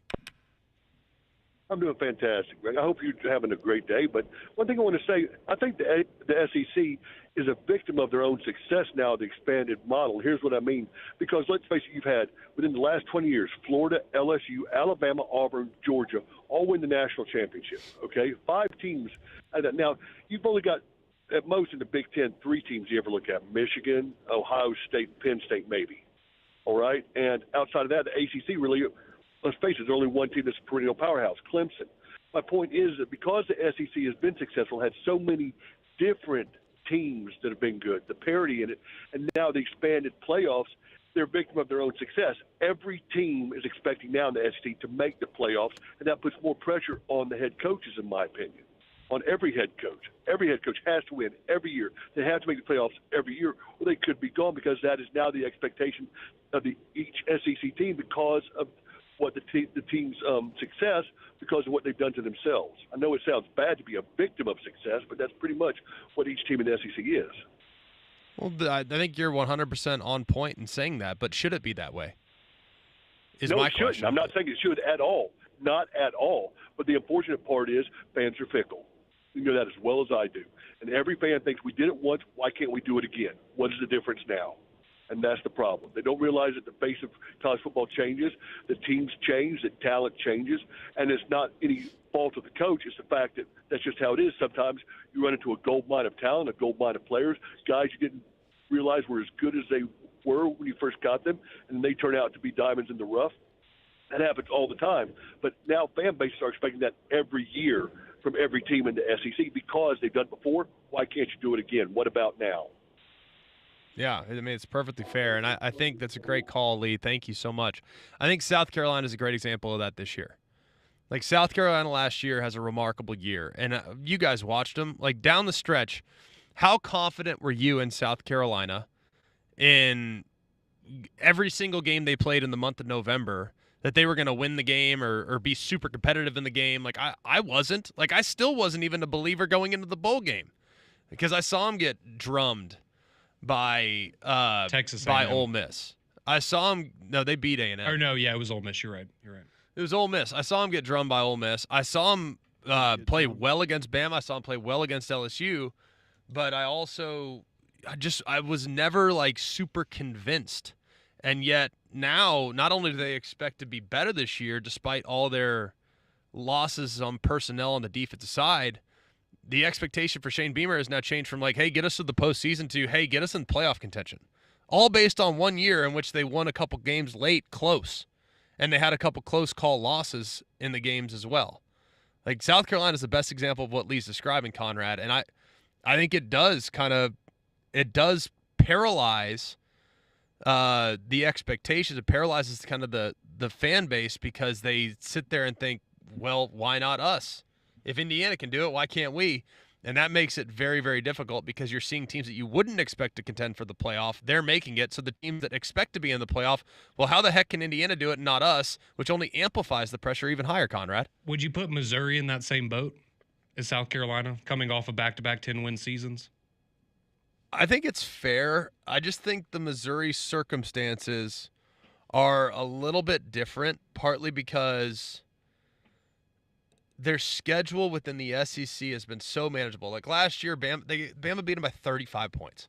Like, I mean, they blanked them. You know what I mean? It just, like, Missouri feels a little bit like Indiana, where I still think they're a good, solid program, but they're a little dependent on who they draw in the league. Mm-hmm. Like, if they play the gauntlet that is Texas, Bama, LSU, Georgia, and Florida, then, I mean, how many of those games will they be favored in? No, I think that's fair. Where I think Missouri's absolutely a team that could win 9 games this year, and people go, "Man, look at what a great year it was," and that is a good year. But then you look at who they beat, and it's well, they didn't really beat anybody that impresses you or had a number next to their name when they played. Yeah, they would get the Missouri would get the SMU treatment. Yep, Right. Okay, like great record, but who'd you beat? correct. They get the Indiana treatment. Oh, great record, but who'd you beat? Which I think is totally fair. Now, I think Indiana was very real with how they played against the teams they beat. I mean, they just smoked people. So I think they were very real. Whereas I don't know how real SMU was. I think they were really good. I think they're really solid and deserving of a playoff spot based on their record. But were they really, really top quality? I don't know. I don't know the answer to that. Damian, are you on the same page? Yeah, man, and I think a lot of people going into the ACC championship game was kind of feeling that same way of, okay, well, if they're in this championship game because of what they've done, you kind of look and say, well, who they beat. But then their performance in the ACC championship game was like, okay, maybe this SMU team was kind of like just all the stars aligned. And yeah, they end up losing it. But the effort that they put out, it was, okay, they kind of, I guess they deserve to be here. And they were great in the second half, right? True. Like, I mean, if you remember that ACC championship game, Yeah. it was like, okay, this is the team that we've been hearing about. You know what I mean? The first half, it's like, good Lord. Yeah, you know, it's like, so I think when you see glimpses of that, it gives you a little bit of a false premise. But at the same time, man, I just think back to the original conversation, we'll take a break here in just a moment because Cole's here and we're going to dig into some more conversations here. But I just think making the playoffs is hard. And a lot of what is cool about our current playoff format is that you are kind of at the mercy of what happens in other places. Like Indiana has a favorable schedule. Guess what? Like, it's just the stars align for them. Like SMU has a favorable schedule and they take care of business. The games they're supposed to take care of. Like, great, stars align for them. Like, you have to run a gauntlet schedule like Florida. Yeah. And they might have a top 12 team this year, and their schedule might, and their win-loss record might be 7-5, and they might be a top 15 team in college football on personnel. But guess what? Doesn't matter. 7-5, you're not in. I think it's really tough and should be tough to make the playoffs, but it's not as tough in other places, which can make things even more challenging when we evaluate these coaches and the jobs they do, because not all schedules are created equal. Not all circumstances are created equal. All right, when we come back, we will welcome Cole in. We'll get some stories from the first day of school. But before we do, we'll give you some added benefits from our friend Tad at Freedom Financial.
All right, welcome back in. McElroy and Cubelic in the morning, Thursday, August 7th, 8:40 a.m. right here on Jox. We've got the coach, Wim Sanderson, at 9. Wilson Alexander helps us finish up our LSU conversation from a little bit earlier in the show. And I know, Greg, the first time we've had all of us on the show here this morning, but you kind of missed the portion of the show where we played Marcus Spears' audio and him just saying that the LSU fans were going to be restless if they didn't win big this year. I think you could almost qualify half the league's fan bases this way, but what should the real expectation be, or what should get LSU fans frustrated or angry if Brian Kelly doesn't accomplish it this year? I kind of hold LSU's expectations a little higher than that of just about anybody in the SEC outside of Texas right now, because of the nature and the circumstances of this upcoming season. They retain their quarterback. They have a significant investment in their roster. They go out and sign a ton of guys to take them to the next level. Year 2 of a new defensive coordinator, new system defensively, so they have a better grasp of that. I think this year, now don't get me wrong, do I think Bama and Georgia are better than LSU? I do. And if they played right now on a neutral site, I would pick Bama and Georgia to beat LSU. But I think the expectations for LSU, because it feels more all in, for their expectations to be higher than that of even Bama and Georgia feels fair to me. Am I crazy for thinking that? I don't know. I don't know how I would compare the expectations of the teams because I think it has to do with recent success. It has to do with expectation over time for a lot of different fans. I get that the LSU fans have seen a lot of success recently. I mean, they see multiple coaches win. I mean, is this an accurate statement? LSU has seen more coaches win a national championship, more different coaches win a national championship in our lifetime than any other school? Well, 3, yeah. So I'm trying to think who's Ohio State. Ohio State would be in there. Yeah. Tressel, Meyer, Day. Urban, and Ryan Day. Yeah, Okay. literally just got there. So Miami feels like they would be close. USC may be close. And not even the national championships, though. I'm just talking about multiple runs of really good success under different head coaches. So, yeah, there's probably a part of them that looks at it and says, it shouldn't matter who our coach is, we should win. And the landscape of college football is very different, and how teams are going to be prepared, what they're going to actually be able to withstand is going to be different. So I have no problem saying LSU should contend for a playoff spot. That's where I would have them. How deep of a playoff run? I think once you start getting against teams of equal caliber talent-wise and coaching-wise and experience-wise, you better be able to out-scheme them, and you better be balanced. And I think when I say balanced, people think, 50-50 run pass. No, you better be able to win a game on special teams. You better be able to win a game on defense. You better have different guys that can step up and make plays at different point in time. Can't just lean on one dude on either side of the ball.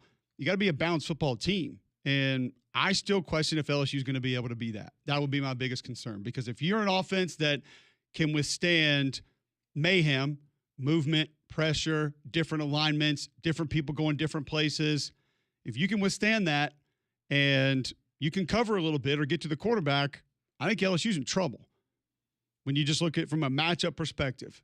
So, look at Ohio State last year. They kind of got the outside run going late, and they could get to the quarterback. They would have been able to withstand what it appears this LSU football team is going to be. So I think that it's fine to say they should be in the playoff, but to sit there and say, what is win big? Is it just that's what we had the hard time sort of discussing earlier in the show, Greg, is what is win big now? Is it national championship or bust? Is it in the playoff? Do people care about an SEC championship anymore?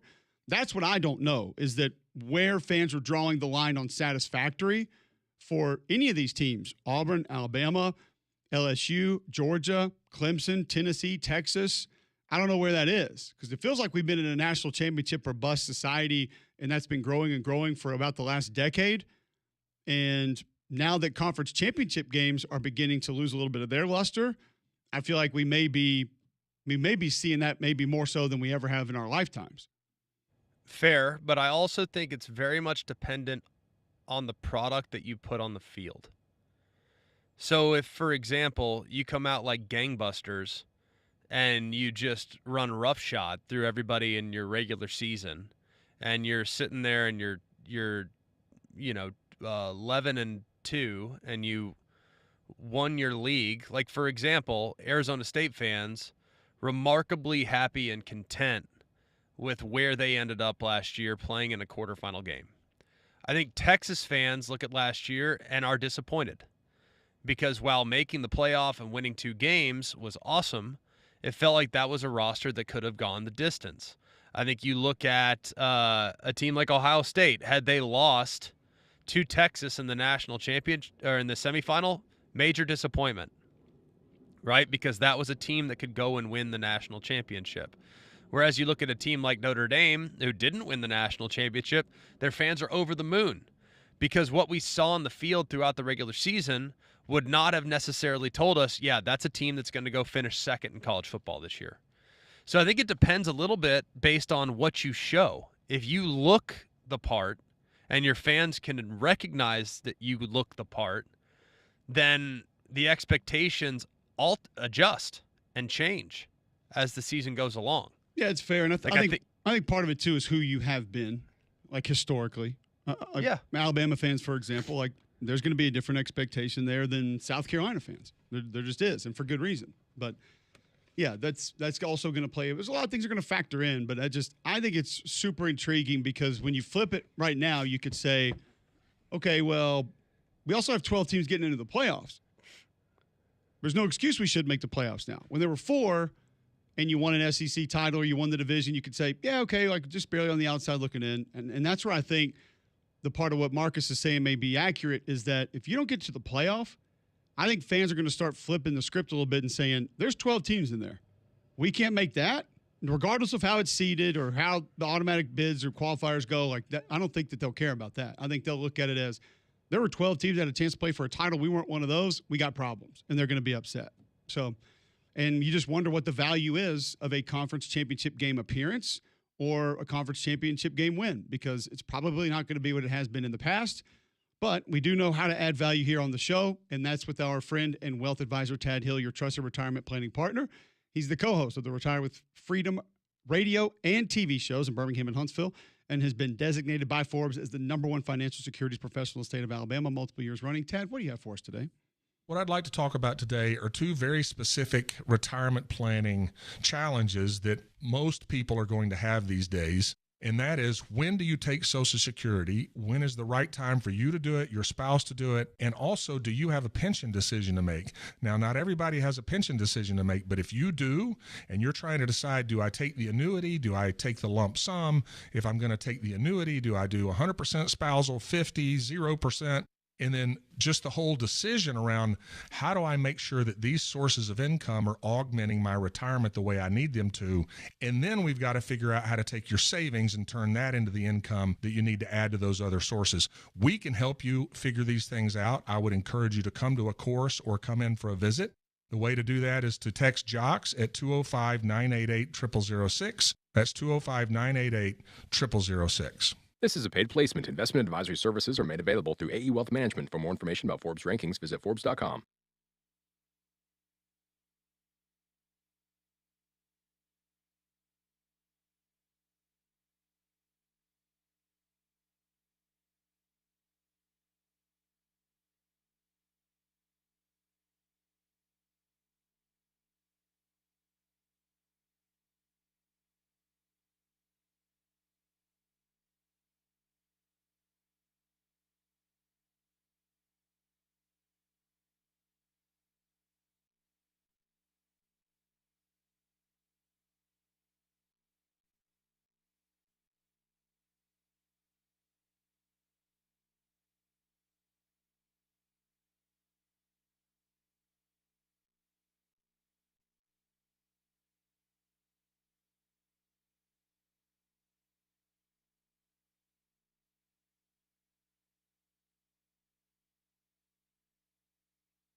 All right, welcome back in. McElroy and Cubelic in the morning. Greg, you're speaking of the confidence you have in LSU and why that expectation will be different. 8:51 a.m. Thursday, August 7th, right here on Jox 94.5. How much of that has to do with Brian Kelly? Has to do with his staff. And so if the frustration is going to go from the fan base to maybe why that team doesn't meet expectations on him, how much of how you are looking at that team should be because of him?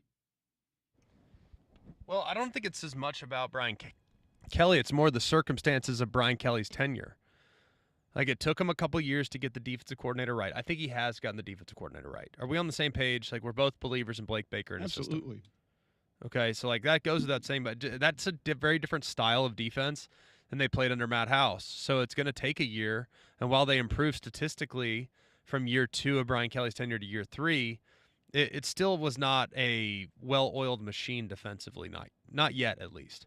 And by the way, it took a little time because Brian Kelly had to learn the league, and he had to kind of figure out, all right, what buttons do I need to press here? What buttons do I need to press there? Like, that's not easy to do.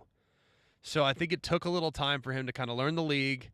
I think it took a little time for him to figure out what they needed to be defensively. I think they know what they need to be offensively, but I think he's probably looking at it and saying we got to run the ball better. So I think a lot of it has to do with how the roster has aligned, and it feels like Brian Kelly has kind of pushed all his chips to the table this year. Like, with the investment that they've made in their quarterback, spurning the NFL and coming back, with the investment they made in the portal players that they made, that they brought into town, with the emphasis they put on bringing in one of the top high school running back prospects in the country, with the emphasis they put on bringing in some of the top offensive line prospects in the country to hopefully allow those guys to plug and play year one. Like, it makes me feel like because of how all in they are this year, this is a year they need to make a run. Because I have a hard time believing that next year's roster is going to be as good as this year's. Now, I look at Georgia, I look at Bama, I look at Texas, I look at a handful of others, and I can tell you, you know what? I think their roster is going to be just as good in 26 as it is in 25. Potentially, depending on departures and who pops and who leaves for the NFL and who doesn't, and who transfers and who doesn't. But I feel like Bama, Georgia, Texas, the trajectory is still heading upwards. With Brian Kelly after this year, it could level off or even in some ways go down a little bit based on what will be needing to be replaced next year. So do you see it similarly? Yeah, but I think now in today's day and age of college football, it's so tough to say. Like, I thought you made a great point not long ago when we were talking about Auburn, and you were like, listen, what if this roster is pretty much intact the following year out of this upcoming year? The amount of third-year guys that basically have to come back to school, even though it might not be Auburn. But if you win a little bit and they feel great about their circumstances and they stay, what could that roster then look like? It's so hard to play that game in today's college football. What's NIL or fake NIL going to look like? What is the rest of your roster going to look like as far as recruiting? If you bring in a big-time wide receiver and they say, yeah, he's probably going to take some of my balls, I'm out of here, like I'm leaving. Might be harder to sign a big-time quarterback if you have two that are sitting there, like Jackson Arnold and Deuce Knight both come back. Are you going to get another five-star? I don't know.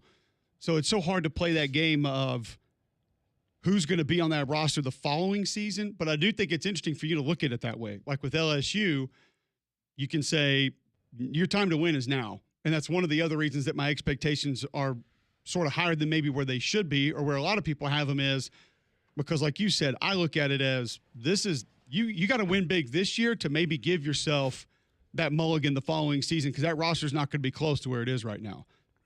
Yeah. And like we just talked, like you just said, I think you hit the nail on the head there. Like, I don't think we live in a society now in college football where it's every year. I just don't see it that way. But do you think fans can see that at all? Not yet. But I think reality will set in at some point. There are going to be some years when you look at your schedule and say, God, like Florida. If Florida played Missouri's schedule this year, just using them as an example, I have them as a playoff team. I mean, I really would. If they were playing, because right now on neutral site, I'm taking Florida over Missouri. Yeah. I don't know if you are. Probably pretty close. No, I think it's totally fair to look at it that way. Fans will warm to the idea that, you know what, some years just not your year. I think Auburn fans have come to that reality a few times in the last decade, knowing that Bama and Georgia are at home on the odd years. And you know what? Our chances of making a run on the odd years are a whole heck of a lot better than our chances of making a run on the even years. Certain fans have come to that reality. And Georgia are at home. Of making a run on the odd years just because of the way the schedule sets up. And that's just 2 games. Yep. So I think they're not there yet, but we'll get there at some point. Where things are and maybe where things are going to go. It's going to be fun to watch. And we'll talk a little bit more about expectations. If you do look ahead to 2 seasons ahead, 3 seasons ahead, we'll ask the coach, Wim Sanderson, about that. Like, how far can you project realistically as a coach? Even though the times are different, I'm sure it's something that crossed his mind and he discussed with his staffs. We'll do all that next right here on Jox.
All right, welcome back in. McElroy and Cubelic in the morning.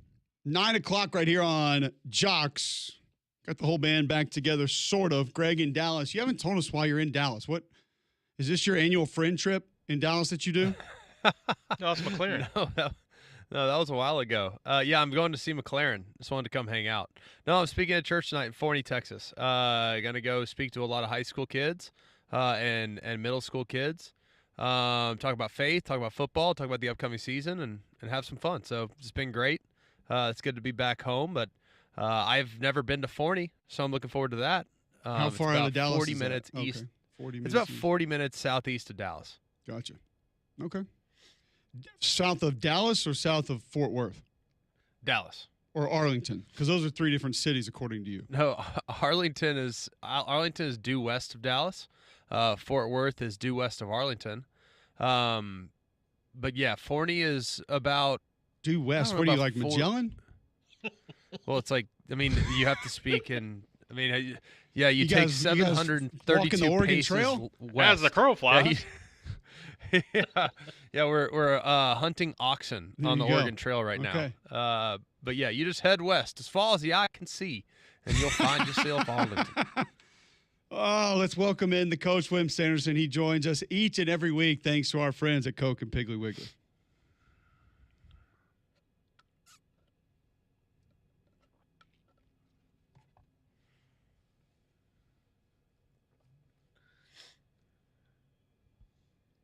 Coach, how are we doing today? I went to Abilene. Abilene, Texas. Did you try to steal somebody off Abilene Christian's roster? I went to Abilene, Texas, and all you could find was a whole lot of wind, and the only thing that caught that wind was barbed wire fences. It's It blew right through those barbed wire fences and it blow your hat off. because West is Greg. West is like I went to play. What? West Go is ahead. Lubbock, right? Don't you go west to get to Lubbock? Yeah, well. So Lubbock would be about 3 hours northwest of Abilene. Abilene's about 3 hours west of Fort Worth. So is it West Texas is basically like the Badlands, just like middle of nowhere, essentially? I wouldn't necessarily go as far as to call it the Badlands. I would just go as it's just the desert. So, yeah, the further west you go, the more desert you'll find. Now, if you go up into the Panhandle, you can find some real pretty terrain. I mean, it's not that far away from like Colorado. You catch some of the southern tips of the Rockies and stuff. So that's a cool area. But where Lubbock is pretty desolate. Yeah, Abilene as well. Yeah. Cool places, Midland, Abilene, all like cool places to live. But definitely West Texas small town vibes. Okay. Hey, Coach, we were having a conversation.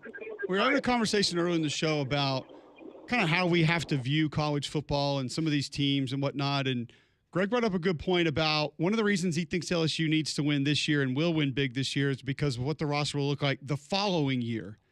How far out can you really project as a coach to maybe what's coming up next? How concerned can you be with that? And I know it's very different today with the portal, but do you change your own expectations based on what you know you're going to have in 2 years or 3 years? You're very careful with your own expectations, and you visit with the offensive and defensive coordinators about your own expectations without making it public. Because you just got through saying the big sentence is they can leave you when they want to. If you feel like if these guys are going to stay, they got enough playing time, the money is not a factor, those two factors are not involved in it, then you're in great shape. But for one man, if you think that there's a factor there as far as how much money am I going to get now that I played well, I think we're really good. I think we're really good next year, year after. We're really good if you stay with us. It's not a deal where Alabama recruited a fourth quarterback the other day because the number one quarterback at Alabama, the one that's probably going to start, has played very sparingly, and the other two guys have not played at all. They're probably just as athletic as the one that's going to start. Maybe I'm right, maybe I'm wrong, but you're also covering what you need to cover because this other guy that you hire or you sign needs to be there in case one or two of these guys who are not the ones that start, not the ones who play, and not the ones that get enough money, you've got enough people to play in the skill position. So to answer your question, I think that's a good answer. I think that's a correct answer. One of the questions I have for both Up of there. you is, So when can you hear you look at, yeah, Coach, following up on that, like as a coach, because I've been of the belief, visiting with Dabo Sweeney, for example, at Clemson, like I've been of the belief for the last 2 years, while they've been, quote, somewhat disappointing by Clemson standards, he kind of, without saying it, said 2025 is our year. Like, that's kind of the year we're circling. Like, as a coach, do you ever circle years that might be 1, maybe 2, in some cases 3 years in advance, saying that's the year we got to make a run, boys? Do you ever do that? Well, I think you could with Dabo's case, because Dabo is he's not going to recruit that many kids. He's going to have the attitude a little bit that Georgia has, in that I'm going to like you and you're going to like me, and it's a bond between both of us, disregarding the money, disregarding the playing time somewhat. You came to Clemson because you really wanted to, because I've been there 17 years as the head coach. Dabo was at Alabama when I was there. So I think you have you're concerned about the upcoming season, but I think if anybody's able to say that, it would be Dabo.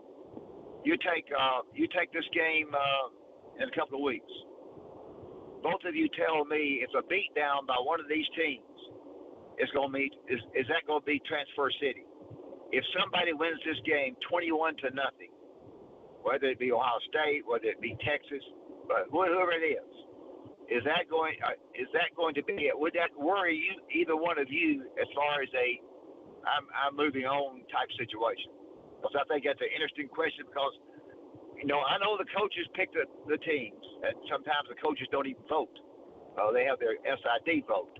But one of the few times that one is going to play two right out of the barrel. And I think it's an interesting way to look at it, Coach, and there's no better litmus test for this than one of the teams that's going to be playing there, and that's LSU. They get beat by Florida State 2 years ago. They lose to USC last year, and all of a sudden now they're painting themselves out of a corner. And I don't know how much that changed how the coaches attacked the season, went after things, did things. But I do know, if I were to look at those games and find things that were frustrating about them, I would say that things that were problematic in those games were not directly addressed throughout the course of the season. And that would scare the hell out of me if I were an LSU fan. I don't know if Greg feels different about it, but I would agree somewhat with that assumption. Now you're not gonna like my answer. Oh boy. Okay, so I'm gonna give it to you anyway. I'm going to play somebody I can beat in the opening game. I guarantee you, Greg doesn't like it. We need to play somebody. I don't agree. I want to play somebody, and I want to beat them. I want to feel good about myself, although I know I shouldn't. I want a winnable game, a game that I win in the first game of the season. I don't want to play bad name, good team. I don't want to do that. I want to play a decent team, but I want to. In my mind, Coach Bryant was the best ever at studying this, exactly who he needed to play. He talked about who he might want to play in the bowl games. None of this transpired back then, but he had certain teams he didn't want to play in the bowl games. He got by with it. If you want us to come, then here are 2 or 3 of the teams that we'll be willing to play. Here are 2 or 3 of the teams that we don't want to play. Now, that is fascinating. That is fascinating, Coach, that he had that kind of clout and that kind of wherewithal to say, probably looking forward to the next year, correct? Like, if we're not going to win a national title this year, but we can go beat Michigan in the bowl game, or we can beat Texas in a bowl game, we know where that puts us going into the next season. Or maybe a team that he thought wasn't very good, but had the perception publicly of being really good, and he thought to himself, hell, we can go play them, and people are going to think that's a huge win. We'll be preseason number 1, and they're really not that good. Well, Coach Brown was always one step ahead of the posse. The posse was coming after. He was always one step ahead of them. Let's find out who we're going to play. They want us to come to Sugar Bowl. They want us to go to this bowl. Bowls were bigger then than they are now. I want to find out what opportunities who we have to play, who they want us to play. Hey, by the way, while I'm finding that out, I'm going to tell you who I would like to play. That was him. How far out were games scheduled? Because, like you said a moment ago, he knew who he wanted to play. 10 years. How many? 10 years. 10. Man, because it seems like nowadays, so many of these games that are scheduled look like a great non-con game, and then by the time we get there, it's like, boom, boom, ba-dum. It's just not. So they're wanting to be sure and play somebody that will draw their season ticket. In other words, Alabama's fixing to play Ohio State. They're playing West Virginia the next 2 games, Ohio State down the road. What does that do? It gets their season ticket package sold because they're all dying to see Ohio State. So the athletic directors are having to watch all the money, where the money goes, how much the women's basketball coach is going to get at South Carolina and LSU because they got the 2 biggest programs. So they didn't come in on turf trouble. They studied, exactly what they need to be what need to be done. And if you played a completely weak schedule, your season tickets might not be so. That's Alabama. It would be, of course, probably, but the Ohio States in this world would, I got to see that Ohio State game. I got to get that season. I got to get that season ticket. And so that's just the way that worked out. Quite different than when you 2 guys were playing and the good show that you have now, because it's somewhat different. Well, Coach, we appreciate your. Oh, go ahead, Greg. Okay. Coach, lastly, just kind of speaking to external pressure.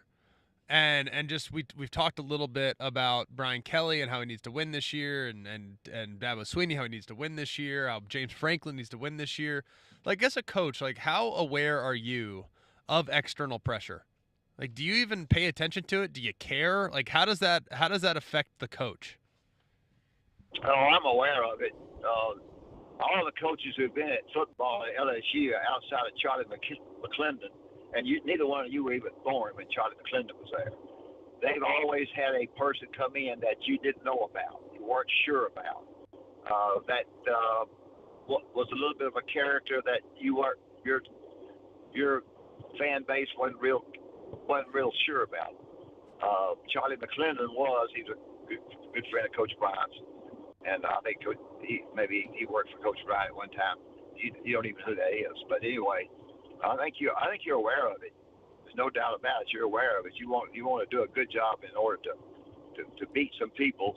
I believe in opening the game with a win, and that's me. Now, if you want to talk to other people, they say no, you need to look at your team. I don't give. I want to look at my team, but I also want my team to look at itself. And I'm smart enough to know whether they're good or bad, the team that we're going to play, and I'm not going to say publicly either way. That's an interesting thought, Coach, because there are a lot of coaches that would say, no, we need a big opponent, we need to start off early, need the motivation. But as I just stated, look at LSU the last couple of years, and it's worked against them. So we always appreciate your time. Always love catching up with you. And as we know, each and every week, you're brought to us by our friends at Piggly Wiggly and Coke. Walk in, you'll walk out with a smile on your face. They've got great food. They've got great meats. They have wine, whatever we might need. Doesn't make any difference. Piggly Wiggly is an outstanding company. Stanley and Andy have been friends of mine for a long, long time. They came to my game, sat on my bench. Coca-Cola is a great product. Got my first little $5 gig I got was through Coca-Cola. So I appreciate you guys having me on. Y'all are really good always. And I'll throw my 2 cents in there. That's not always quite like yours, but it is what it is. Well, we'll talk to you next week, Coach. Thank you very much. All right, thank you. That's the coach, Wim Sanderson, joining us on the Higginbotham Hotline, discussing scheduling. Wild to think about sort of Coach Brian's thought process there, GMAC, on scheduling games, teams that, and maybe – like actually finding his way to or away from certain bowl games based on who the opponent may or may not be. Fascinating a manipulation that could happen back then. You know what I mean? And how you can kind of do whatever it is you wanted. And the coaches had the power to do what it was that they wanted to do. In order to alter perception. Like, that's pretty amazing when you really think about it.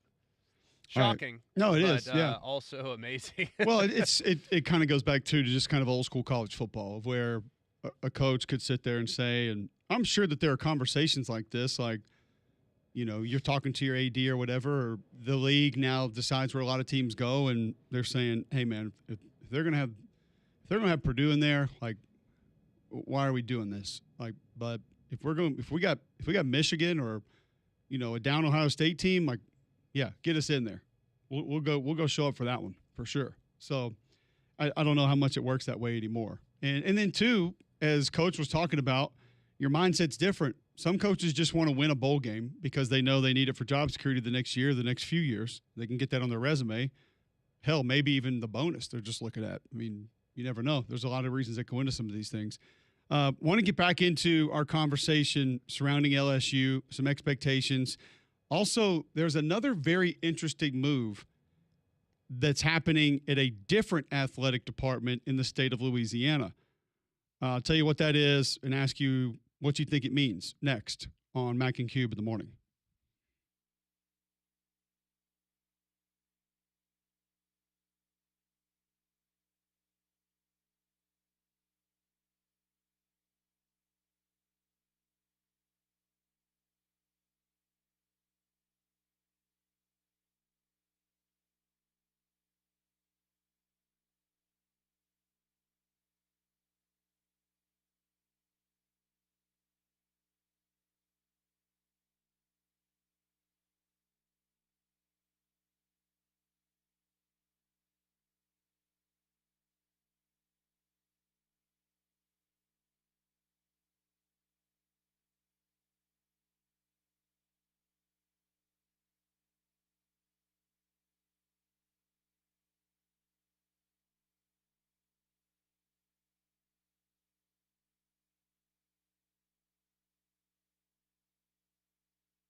It's interesting that we were discussing kind of old school college football before we came back to this segment, because there may be something happening that goes right back to where Coach Sanderson was just talking about inside athletic departments. And this one may not have been as intentional, but if you think about it moving forward, could it end up being down the road? Is that something that we could be seeing happening maybe just a little bit more? I'll tell you about Game Day Men's Health first. If you're feeling on edge, if you're lacking sleep, Game Day Men's Health wants to help you. Do you lack energy? You having a tough time getting going every day? They have multiple options that can help you sort of get back to full strength, get back to your health, get back to living your life the way that you want to. weight loss programs, testosterone replacement, a lot of different ways that Game Day Men's Health wants to help you out today. And here's what you do. Go to GameDayMen'sHealth.com. You sign up for the free consultation, and then you get a free PSA test and testosterone test. They find out where your baseline health is. Present the options of ways they can help you, and then you walk out the door feeling better at Game Day Men's Health. And if you don't need anything, you walk out of there no charge. If you do decide to go down one of their paths, save 10% on any service they offer by mentioning Mac and Cube when you walk in the front door. It's easy. Locker room environment, good people, holistic approach to health and wellness. Go to GameDayMen'sHealth.com today to remove the brain fog, get more energy, and get back to being your normal self. GameDayMen'sHealth.com. Tell me you heard about them right here on Mac and Cube in the morning. Greg, do you know who Louisiana Monroe's athletic director is? I do as of yesterday. Okay. Well, John Hartwell was the AD. He had actually been on the show because he was previously at Troy, and he was the associate AD at Ole Miss before that. So we've talked to him on the show. He resigned a couple days ago after 6 months on the job, and ULM released a statement saying there's a plan in place. We'll be making that plan known as soon as the logistics are finalized. My commitment to ULM athletics and the Sun Belt Conference is unwavering. That comes from ULM President Dr. Kerry Castile. So they would then go name Bryant Vincent the interim athletic director after John Hartwell resigned after 6 months on the job. Now, I know, Greg, this is not necessarily the plan top to bottom. This is not what Kerry Castile probably said, oh, let's put this in place and let's go do that. But you think back to Darrell Royal at Texas, Bear Bryant at Alabama and Texas A&M, Frank Broyles at Arkansas, Barry Alvarez at Wisconsin. It may not be top to bottom the best decision, but if you're some of these Sun Belt, Mountain West, even now Pac-12, whoever athletic departments, Conference USA, American Conference, could this maybe sort of be a way to come full circle and say, well, hold on. We can save $350,000, $550,000 a year on an AD. Football coach can also be the AD. A lot of our decisions are going to revolve around football anyway. Give him that title and put some good people around him to be able to help, and off we go. We just saved ourselves $500,000 a year. Well, especially when you take into account what the head coach's job responsibilities are now. Like, what is an athletic director traditionally helped with? Relationships amongst the alumni and the boosters, fundraising. Like, that now kind of falls on the shoulders of the football coach in some cases. And the smaller the athletic department, the probably more the football coach has to do to make sure that they have the resources necessary to be competitive. So if you're at a place that just inherently understands that you got to pay money to be good, then all right, the football coach doesn't have to do as much.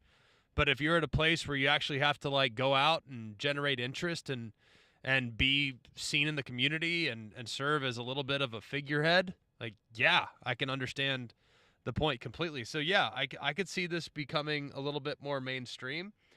I just don't know the day-to-day. I just know how hard Greg Byrne works. I can't speak to John Cohen. I'm not as familiar with the inner workings of their athletic department. But I know Greg Byrne and how hard he works and everything he does for the institution, from handing out water bottles on game days on the concourse when it's 1,000 degrees at 11:45 kickoffs, to being at every single game that he can possibly attend for all sports. And I don't know how the athletic director, if he also is the head coach, is ever going to be able to do those things. So I think it just depends on what the expectation level is, but it makes sense if we're talking about cost-saving measures and trying to beef up the salary of a football coach that could probably have some leverage to go elsewhere at some point in the future. Yeah, I mean, is it? I mean, honestly, I'll ask John and Damien. Is it too simple-minded? Is it too simplistic? Is it too high school Harry to think that all these athletic departments that are trying to save money and don't have enough money and can't make ends meet to just start to consolidate in ways similar to this? And maybe it's not football coach some places, maybe it's baseball coach. If you got your baseball team rolling, or maybe at Memphis it's Anthony Hardaway. I mean, not that Ryan Silverfield couldn't handle it and do it, but maybe the bigger name that, like Greg said, can bring more people, bring more attention, help raise more funds, can probably go sit in a meeting and get more done with when your Nike deal comes up or when you're trying to schedule getting into a tournament or getting into a preseason game or a bowl game, can have that clout at the table. I mean, is this too easy to be good, I guess? I don't know. I kind of look at it because I guess you would lean more towards a football coach because they already have to deal with a lot of people with, the rosters, the training staff, and they're already having to interact with so many people. And it kind of feels as though they're probably the most equipped to kind of sit back and say, hey, we may need you in your direction for the athletics program as a whole because you already wear so many hats anyway. I think it's difficult for sure, but we've seen other, football coaches step into the athletic director's role and have success. And it's just kind of to Greg's point, what's kind of the expectation? Is it, like, hey, we may have to have some tough decisions with the softball program or, like the tennis team or something like that. And it's kind of, we have to suffice costs on this end to make sure that because again, Brian Vincent could be coaching somewhere else next year. And now it's kind of more important for him that we save him for a year. And again, I know this is not the permanent, hey, this is what we intended to do, we want to do, we're going to stay here. I'm just thinking out loud that this could potentially be something that works down the road. Because when you talk about the new AD, we've said it here before, it needs to be more business-minded. It needs to be more forward-thinking. It needs to be a little more progressive. All of that is correct and needs to be more financially based. I get all of that. But are you really catching up at some of these levels in some of these schools? Like, who are you trying to catch up with? You're trying to stay ahead of the pack at your school, right? So, like, UAB wants to raise more money than the other schools in the American. Yeah. They're probably not worried about, like, comparing themselves to what Texas A&M's bringing in. So, if it's all about cost saving, and if you do have, like Greg said, that figurehead that can go get in front of people and make a lot of these things happen, even if they're not as world renowned in the business world or the financial market world, that you could put them there and they could say, all right, well, we're consolidating that money. And now you can, when he does want to go leave for maybe a job that's on the same or similar level, you can say, well, hold on, you got that AD money too. So like you're a little bit ahead of where so-and-so is. I don't know. For ULM and where they are financially, I don't think this is the worst thing. The one thing I just don't know enough about their circumstances for me to really comment on whether or not this is going to become a trend in the future. Like, I get the thought process. I think we all do. I think it makes sense. But it also makes me wonder, like, for example, if ULM's trying to make a move at baseball coach, like in the football coach in the middle of spring practice or in the middle of a transfer portal opening window, we already know what kind of hours these guys are keeping. Like, think about how often these guys are hosting recruits and how often they have to be present throughout the summer because guys are coming to visit with their 7-on-7 team, what have you. And now all of a sudden, hey, the volleyball coach is frustrated because, the bus they're taking to the games this week isn't going to be operable, and they have to rent a bus that's a school bus with no air conditioning. Like, these are the fires. The AD is constantly putting out fires because every single one of those 24 sports that school offers, they all think they're equitable to football. A lot of them do. I mean, it's the reality. Like, they got to win. They have a job to do, and their job is to win. And they need the resources to win. So in talking to my dad, who worked in an athletic department, like, they would constantly have meetings with the women's basketball coach, the baseball coach, the track coach, and they all thought that they should get what the football team gets. And while not realistic, they all thought that they should. I don't know how that football coach can be able to deal with those conversations because he's going to flat out probably be pretty blunt. And I don't know what kind of bandwidth he's going to have to be able to put those fires out that need to be put out. It's fair. And listen, I'm not saying that I think this is where everybody should go. I'm just saying, I guess this is the way that I thought about this. When I saw the news and I thought, okay, where could we be going with this? Could there be any sort of reality to this being a part of the future? All these lower levels, and I do not mean that to be demeaning or put anybody down, but let's just call it what it is. Financially, different universities, different programs, different conferences are at a different level. But what does it appear as though they're all trying to do? act just as those above them, correct? Like at some point in time, somebody's going to buck the trend a little bit here and say, you know what? Like we're never going to be that. Right. So why are we trying to? Why are we building our athletic department the exact same way Georgia does? Why is our athletic department structured the exact same way that Clemson's is? And if it's all financially based, you go make a couple of those changes. You go make some of those adjustments and you say, yeah, we're going to try different. What do you have to lose? I mean, the revenue is the revenue. You're going to get that far behind. I imagine most of these places have 1-2 people that are probably coming up with 60-70% of the funds that are being raised. Right. Honestly, not too much different than a lot of the big schools. It's just those people have bigger bank accounts, except for Memphis, who just offered up $250 million to enter a conference. And they said no. Not a lot of schools at that level can do that. Which, by the way, still, I can't even fathom the stupidity that comes along with that. But, God, Greg, that would have been a great question for your mark yesterday, and I totally forgot to ask him. 100% thinking it, but at that point of the seminar, we were already on like hour 7. I was not going to ask another question. I kind of felt I felt a similar way about a couple of other guests that we had where you could have asked questions to, and I was like, we've been here for 11 hours. Yeah, we've been here long enough. We're done. It's time to shut this down. It's kind of like getting the kids to school today. It's like summer's over, guys. We get into the classroom. Yeah, okay. We'll discuss that amongst other things when we come back. First, what have you not done today, Greg? Bromberg's, Chenard Flooring, Crocker Moving Services. What do you want to talk about today? Let's do Bromberg's. Bromberg's is the go-to. And right now they're renovating their Mountain Brook store just to make the experience better for you, the customer. It's always about the customer. It's about making sure that you buy something that is trustworthy from a place that's trustworthy that's been in business for nearly 200 years. Bromberg's has been my destination for fine jewelry for the last 8 years since we've been back in town.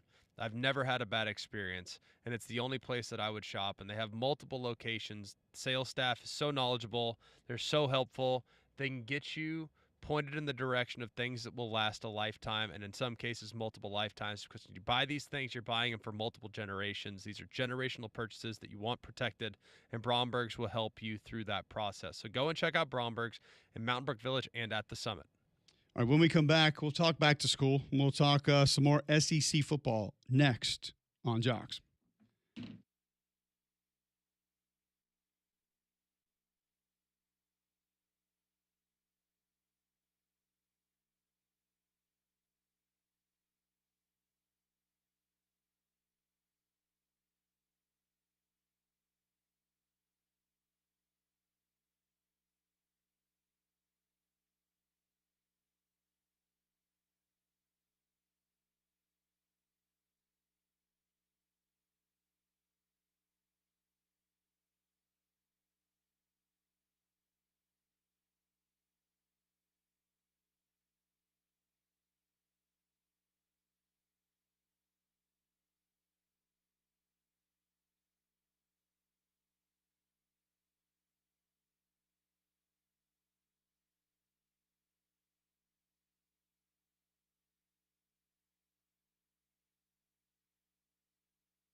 All right, welcome back in. McElroy and Cubelic in the morning. It is 9:36, Thursday, August 7th, right here on Jox 94.5. Glad you're with us. Listen online, joxfm.com. The app is in your app store, iPhone, Android. You can download that for free.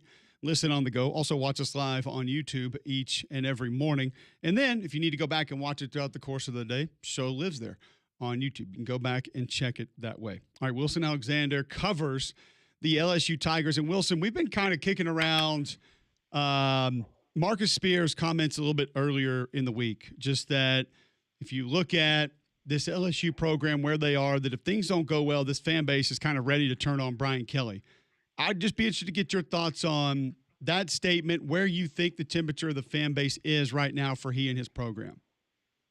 Yeah, I don't think he's necessarily wrong. LSU fans are not a patient group, and that's kind of understandable when you've won 3 national championships under the previous 3 head coaches, all by their 4th season. And now here we are in Brian Kelly, year 4, and they haven't come close to really sniffing the playoff yet. If LSU doesn't do that after investing a lot into this roster, bringing back Garrett Nussmeier, all those things, there should be have been a sufficient amount of time to build a roster that can compete for a playoff berth. And if LSU doesn't do that this year, then yes, I do think that a lot of the fan base is going to be kind of fed up. Now, does that mean LSU would actually move on from Brian Kelly? I don't know. I have some doubts about that, but the fans would not be pleased, that's for sure. Looking at what is realistic, like what do the fans really want from this season? Is it to win a national championship? Is it to make the playoff? Like, what is success from the LSU fans' vantage point this season? Success for an LSU fan is always winning the national championship. I think for somebody who is maybe trying to be more realistic, though, it's making the college football playoff. If LSU can do that, and then you get hot, and we'll see how things go, then maybe they can actually do that, compete for a championship. But I think the key for them this year is to make the playoff. You certainly don't want to go 9-3 again. They're pretty tired of that around here after going 9-3 in the regular season during Brian Kelly's first 2 years, and then 8-4 last year. They need to kind of take a step forward. I think that's the realistic expectation is to maybe win 10 games in the regular season to make the college football playoff. And that's not going to be easy to do, but I think that is what would be considered a successful season around here. Most of the fan base, anyhow, could accept that. So when you look at this team, I think some adjustments are going to have to be made based on how it's been managed the last couple of seasons, specifically how things that we showed up and went wrong early in the season didn't really feel like that they were either altered or adjusted or replaced throughout the course of the year. What has to happen that's going to be a little bit different for how this team is managed based on a couple of the other Brian Kelly teams that he's had in Baton Rouge? You mean managed in terms of things they're doing schematically, or like managed in terms of getting ready for the first game? I'm not as big on if they lose the first game, the season's over. I mean, it's a tough opponent. I think Clemson's going to win the national championship. So that one wouldn't really bother me much. But whether it's finding balance offensively, whether it's playing different players at different times, finding a true home for certain players defensively, it feels like some things that have shown up in the first game that they lost have just kind of continued throughout the course of the year. Does Brian Kelly need to step in and make those adjustments himself? Does he need to put his foot down in different places? I just, from a management standpoint, that's the path I'm going down. Yeah, no, he definitely needs to be able to find more balance offensively. LSU, outside of Jaden Daniels using his legs, has not been able to run the ball consistently or very efficiently for the first 3 years of Brian Kelly's tenure, and it became a glaring thing last year. We didn't have Jaden to make up for it. That's a huge part going into this season. We hear throughout the offseason down here a lot about how the offensive line is trying to be more physical, how they're trying to push people off the ball better in the run game. They're doing some things this year. I think they're trying to find went to try to find when they got Braylon Moore out of the portal and Josh Thompson as well at guard, guys who could maybe move when they're pulling a little bit better than what LSU had last year in Garrett Dellinger and a Miles Frazier and a DJ Chester on the interior. But at the same time, you're having to replace 4 offensive linemen. That's not going to be easy. But they talked about that a lot. I mean, Bo Bordelon said the other day that their job, they understand this, is to protect us and run the and that wasn't the word he used, but football. And that's what they're going to try to do. And they understand that that's a big thing. But also on the defensive side, they also need to get some guys in better positions, I think, especially at safety. They need a lot better safety play, and they need to be able to make that defense take a step forward. And Brian Kelly, I think, does need to sort of manage how that goes all in a better way, because it hasn't been there yet during his time here. Looking at what they can do defensively this year, and we've talked about balance offensively. We've talked about the challenges of replacing the pieces along the offensive line. I do think the continuity defensively, and there was progress made last year, I think they could take a huge step this year. What's stopping this group from becoming one of the top defenses in the SEC? Well, if they aren't as much improved on the defensive line, that would obviously be a big one. They think they've got something really good in Bernard Gooden, defensive tackle transfer from South Florida. He's impressed them through the first week of camp, but he's not a big guy.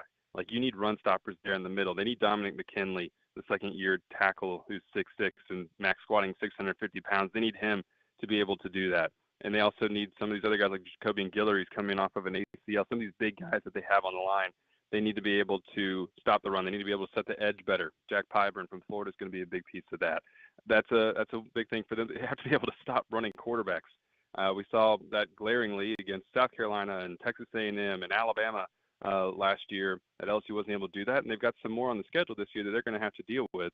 So those are some big things too. And then I think the safety play that I mentioned a minute ago has got to get better. They got to be able to take better angles, better routes to the football, and tackle better in space. Again, there's some transfers back there to Marcus Cooley and AJ Halsey, who are probably going to be the starters, and they need improved safety play in order to be able to do everything that Baker wants to do defensively. When you look at that defense and some of the strengths, maybe some of the weaknesses we already referenced, what is Harold Perkins going to be for Blake Baker this year? Strength, question mark, weakness. What will we end up describing him as when this season's over, based on what you're hearing through camp? Based on what we're seeing through camp so far, I'm starting to lean toward strength, and I'm hesitant to do so because, of how last year started and how he wasn't necessarily fantastic as a sophomore, even though he was a good player. But it seems like he's actually maybe, and I'm sort of like, cautioning against this because we don't want to like fully drink the Kool-Aid yet, but LSU's, using him in a few different spots. He's playing from that star position. He's even rushing off the edge at times. And he's being really disruptive from both places. In 7-on-7, he baited Garrett Nussmeier into an interception. He's been getting pressure off the edge when he's in that pass rush package. And then from that star position, he looks more decisive than he did when he was trying to play inside linebacker a year ago, or even when LSU kind of moved him out to strong side backer. And so he's not missing tackles from what we've seen, although they've only been in pads for like 2 days so far. It just looks like a better version, a more confident and decisive version of Harold Perkins than we maybe saw recently. From what I can tell so far, this has been one of his most disruptive camps at LSU. And so it's just really encouraging right now. And so I'm kind of leaning towards strength, but let's see how it plays out. And that's the case. Finally, the offensive line. A lot of new pieces. 4 guys drafted off last year's group. How confident are they in that group? Well, Brian Kelly said at SEC Media Days that he's bullish about the offensive line. But what we've seen so far would not necessarily be that way. They have mostly struggled through camp. It's been pretty. They had one good day this Monday. They protected Garrett Nussmeier pretty well, and when they did, the offense kind of clicked. But from what we've seen out there so far, the defense has won a lot of the reps, especially up front. It's been tough for LSU to consistently run the ball this far in camp, and they've popped some big runs here and there, but a lot of tackles for loss or 3, maybe working really hard for a 5-yard gain kind of plays. So the offensive line is going to have to just keep getting better here over the next few weeks. It has been the biggest concern on this team throughout the offseason, and nothing we've seen so far has changed that. That's still certainly a group that needs to be monitored closely and maybe be worried about going into that opener at Clemson. Finally, Wilson, I saw some rumblings of Aaron Anderson a little bit dinged up earlier in the week. How serious is this? How concerned should LSU fans be about this? He's obviously a guy they're going to lean on in a lot of different ways. No, not a high level of concern with his injury. Brian Kelly said that he had some inflammation in his knee. There was a knee injury that Aaron had as a freshman at Alabama that he had to have surgery for. And then Brian Kelly's theory is that after working a lot this summer, high volume, that it just kind of got inflamed. Brian Kelly described it to me as Aaron has a cranky knee, and they kind of just had to get that taken care of. He had some work done on it, some kind of minor stuff, and they held him out of practice up until He was supposed to return to practice yesterday. We don't know that for sure because practice was closed, but we'll be able to see on Friday if that was the case, if he was able to get back out there. Nothing that has been expressed as a concern to this point, and so that all signs are still pointing toward him. One of the things Brian Kelly said on early this week was that they think they've taken care of it for the rest of the year, that Aaron should not be affected. They might have to manage his workload between games, but you should see him out there every Saturday. Any other health concerns so far in camp for LSU that we may not have heard about or that aren't really making as much noise? Nothing other than the rumor mill around Garrett Nussmeier yesterday. I don't know if y'all saw that one. Took off like wildfire that he had, that his knee had exploded and he had torn his ACL and all that stuff, and that's not the case. He did get maybe a little bit dinged up yesterday. It was described to me as just a tweak, though. It'll be interesting to see if he has to miss any practice time, but it's not going to be something where we're worried about his status for the opener. Otherwise, LSU has, knock on wood for any LSU fans out there, been healthy to this point. Solomon Thomas, a freshman offensive lineman, has a foot injury, but that is all that has been out there so far. The dreaded knee explosion. You never want that. Nobody wants to go through that. Man, it was crazy yesterday. People were saying he'd been airlifted to a hospital, and it was like, nope, he's in the quarterback room watching tape, from what I understand. Crazy. Wilson, thank you so much for the time today. Great stuff. Look forward to catching up soon. Thanks for having me. I'll have a good day. We've now heard of the calf heart attack on this show, Greg. Maybe knee explosion should be next. I think we lost him. Starbucks parking lot, West Texas. This is what you get. All right, we'll hear from you. But you're not. We'll hear from Hugh Freeze, Billy Napier, Kane Womack next. Mac and Cube in the morning.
All right, welcome back in. McElroy and Cubelic in the morning.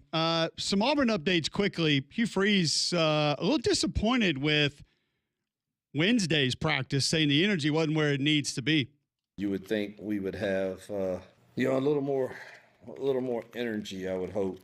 I told him just a while ago. I mean, if you're only excellent when people are watching, it's really not excellence. It's just performing.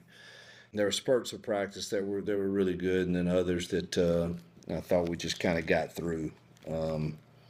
So we've got to improve that and make sure that every rep, every day must be stacked in order to win these competitive close games that we're going to be in. You're going to have these days, Greg, and we know sometimes coaches are trying to send messages to guys through the media to pick it up and give you a little bit more. Apparently, after today's practice, he was a little bit better, felt a little bit more confident with what they saw. So, also, Hugh Freeze on Jackson Arnold's decision-making so far through practice. Really pleased. Met with him yesterday and the quarterback coaches on again, it's sad but true, but I get to go in the rooms and only talk about the bad stuff, and that's just and I know they get it, but man, I get paid to try to fix the stuff we're not doing well, so that's usually the only time I have from go to room and say we have to get this fixed, and there's not a lot that he's a little greedy in the RPO game a bit.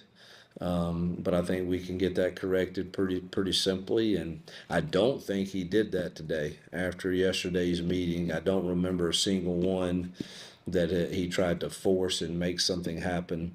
So I'm really pleased with his decision making. I think the ball is coming out quick, and I think he's using his legs when he doesn't feel comfortable with what he sees, and creating, again, everything's not team periods, but he's creating explosive plays when he does move out of the pocket. He's throwing really well on the run. So to this point, I'm really pleased with where he's at. Greg, call me crazy, but I actually like hearing Hugh Freeze say that Jackson Arnold's a little greedy in the RPO game. I knew you were going to say that. I know you too well, because last year you had such an issue with his unwillingness to cut it loose and hold on to it a little too long and make sure the picture's clear before he decides to pull the trigger. So I knew you were going to say that, being the offensive line. Get the ball out, like every offensive line coach always says. But also at the same time, like calculated risk, situational risk. There's a time and place to be greedy, and there's a time and place to be smart. And I think just depending on the situation that he's describing, if it's in a gotta-have-it situation, by all means, get greedy.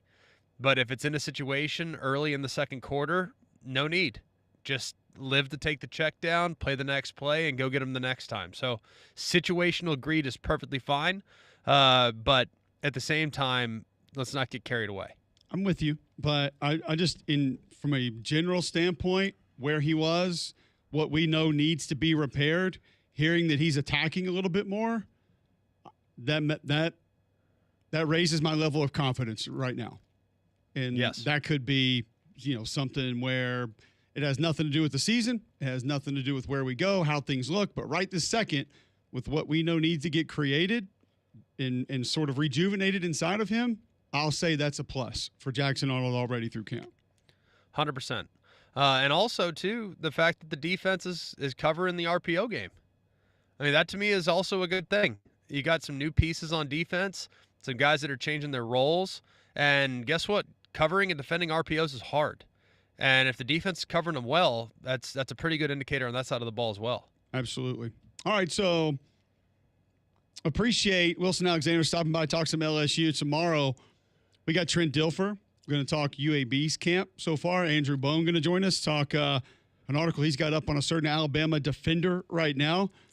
And we'll get you updated around all the camps throughout the course of the Southeastern Conference as we head into the weekend. Three-man front coming at you next. Don't forget to keep it locked right here on Jox for your college football conversation all day long. We're back tomorrow at 7 a.m. right here on Jox, breaking down everything college football. How many days till kickoff? 17? 17 days. Enjoy the first day of school if it is for you and your kids. We're back tomorrow.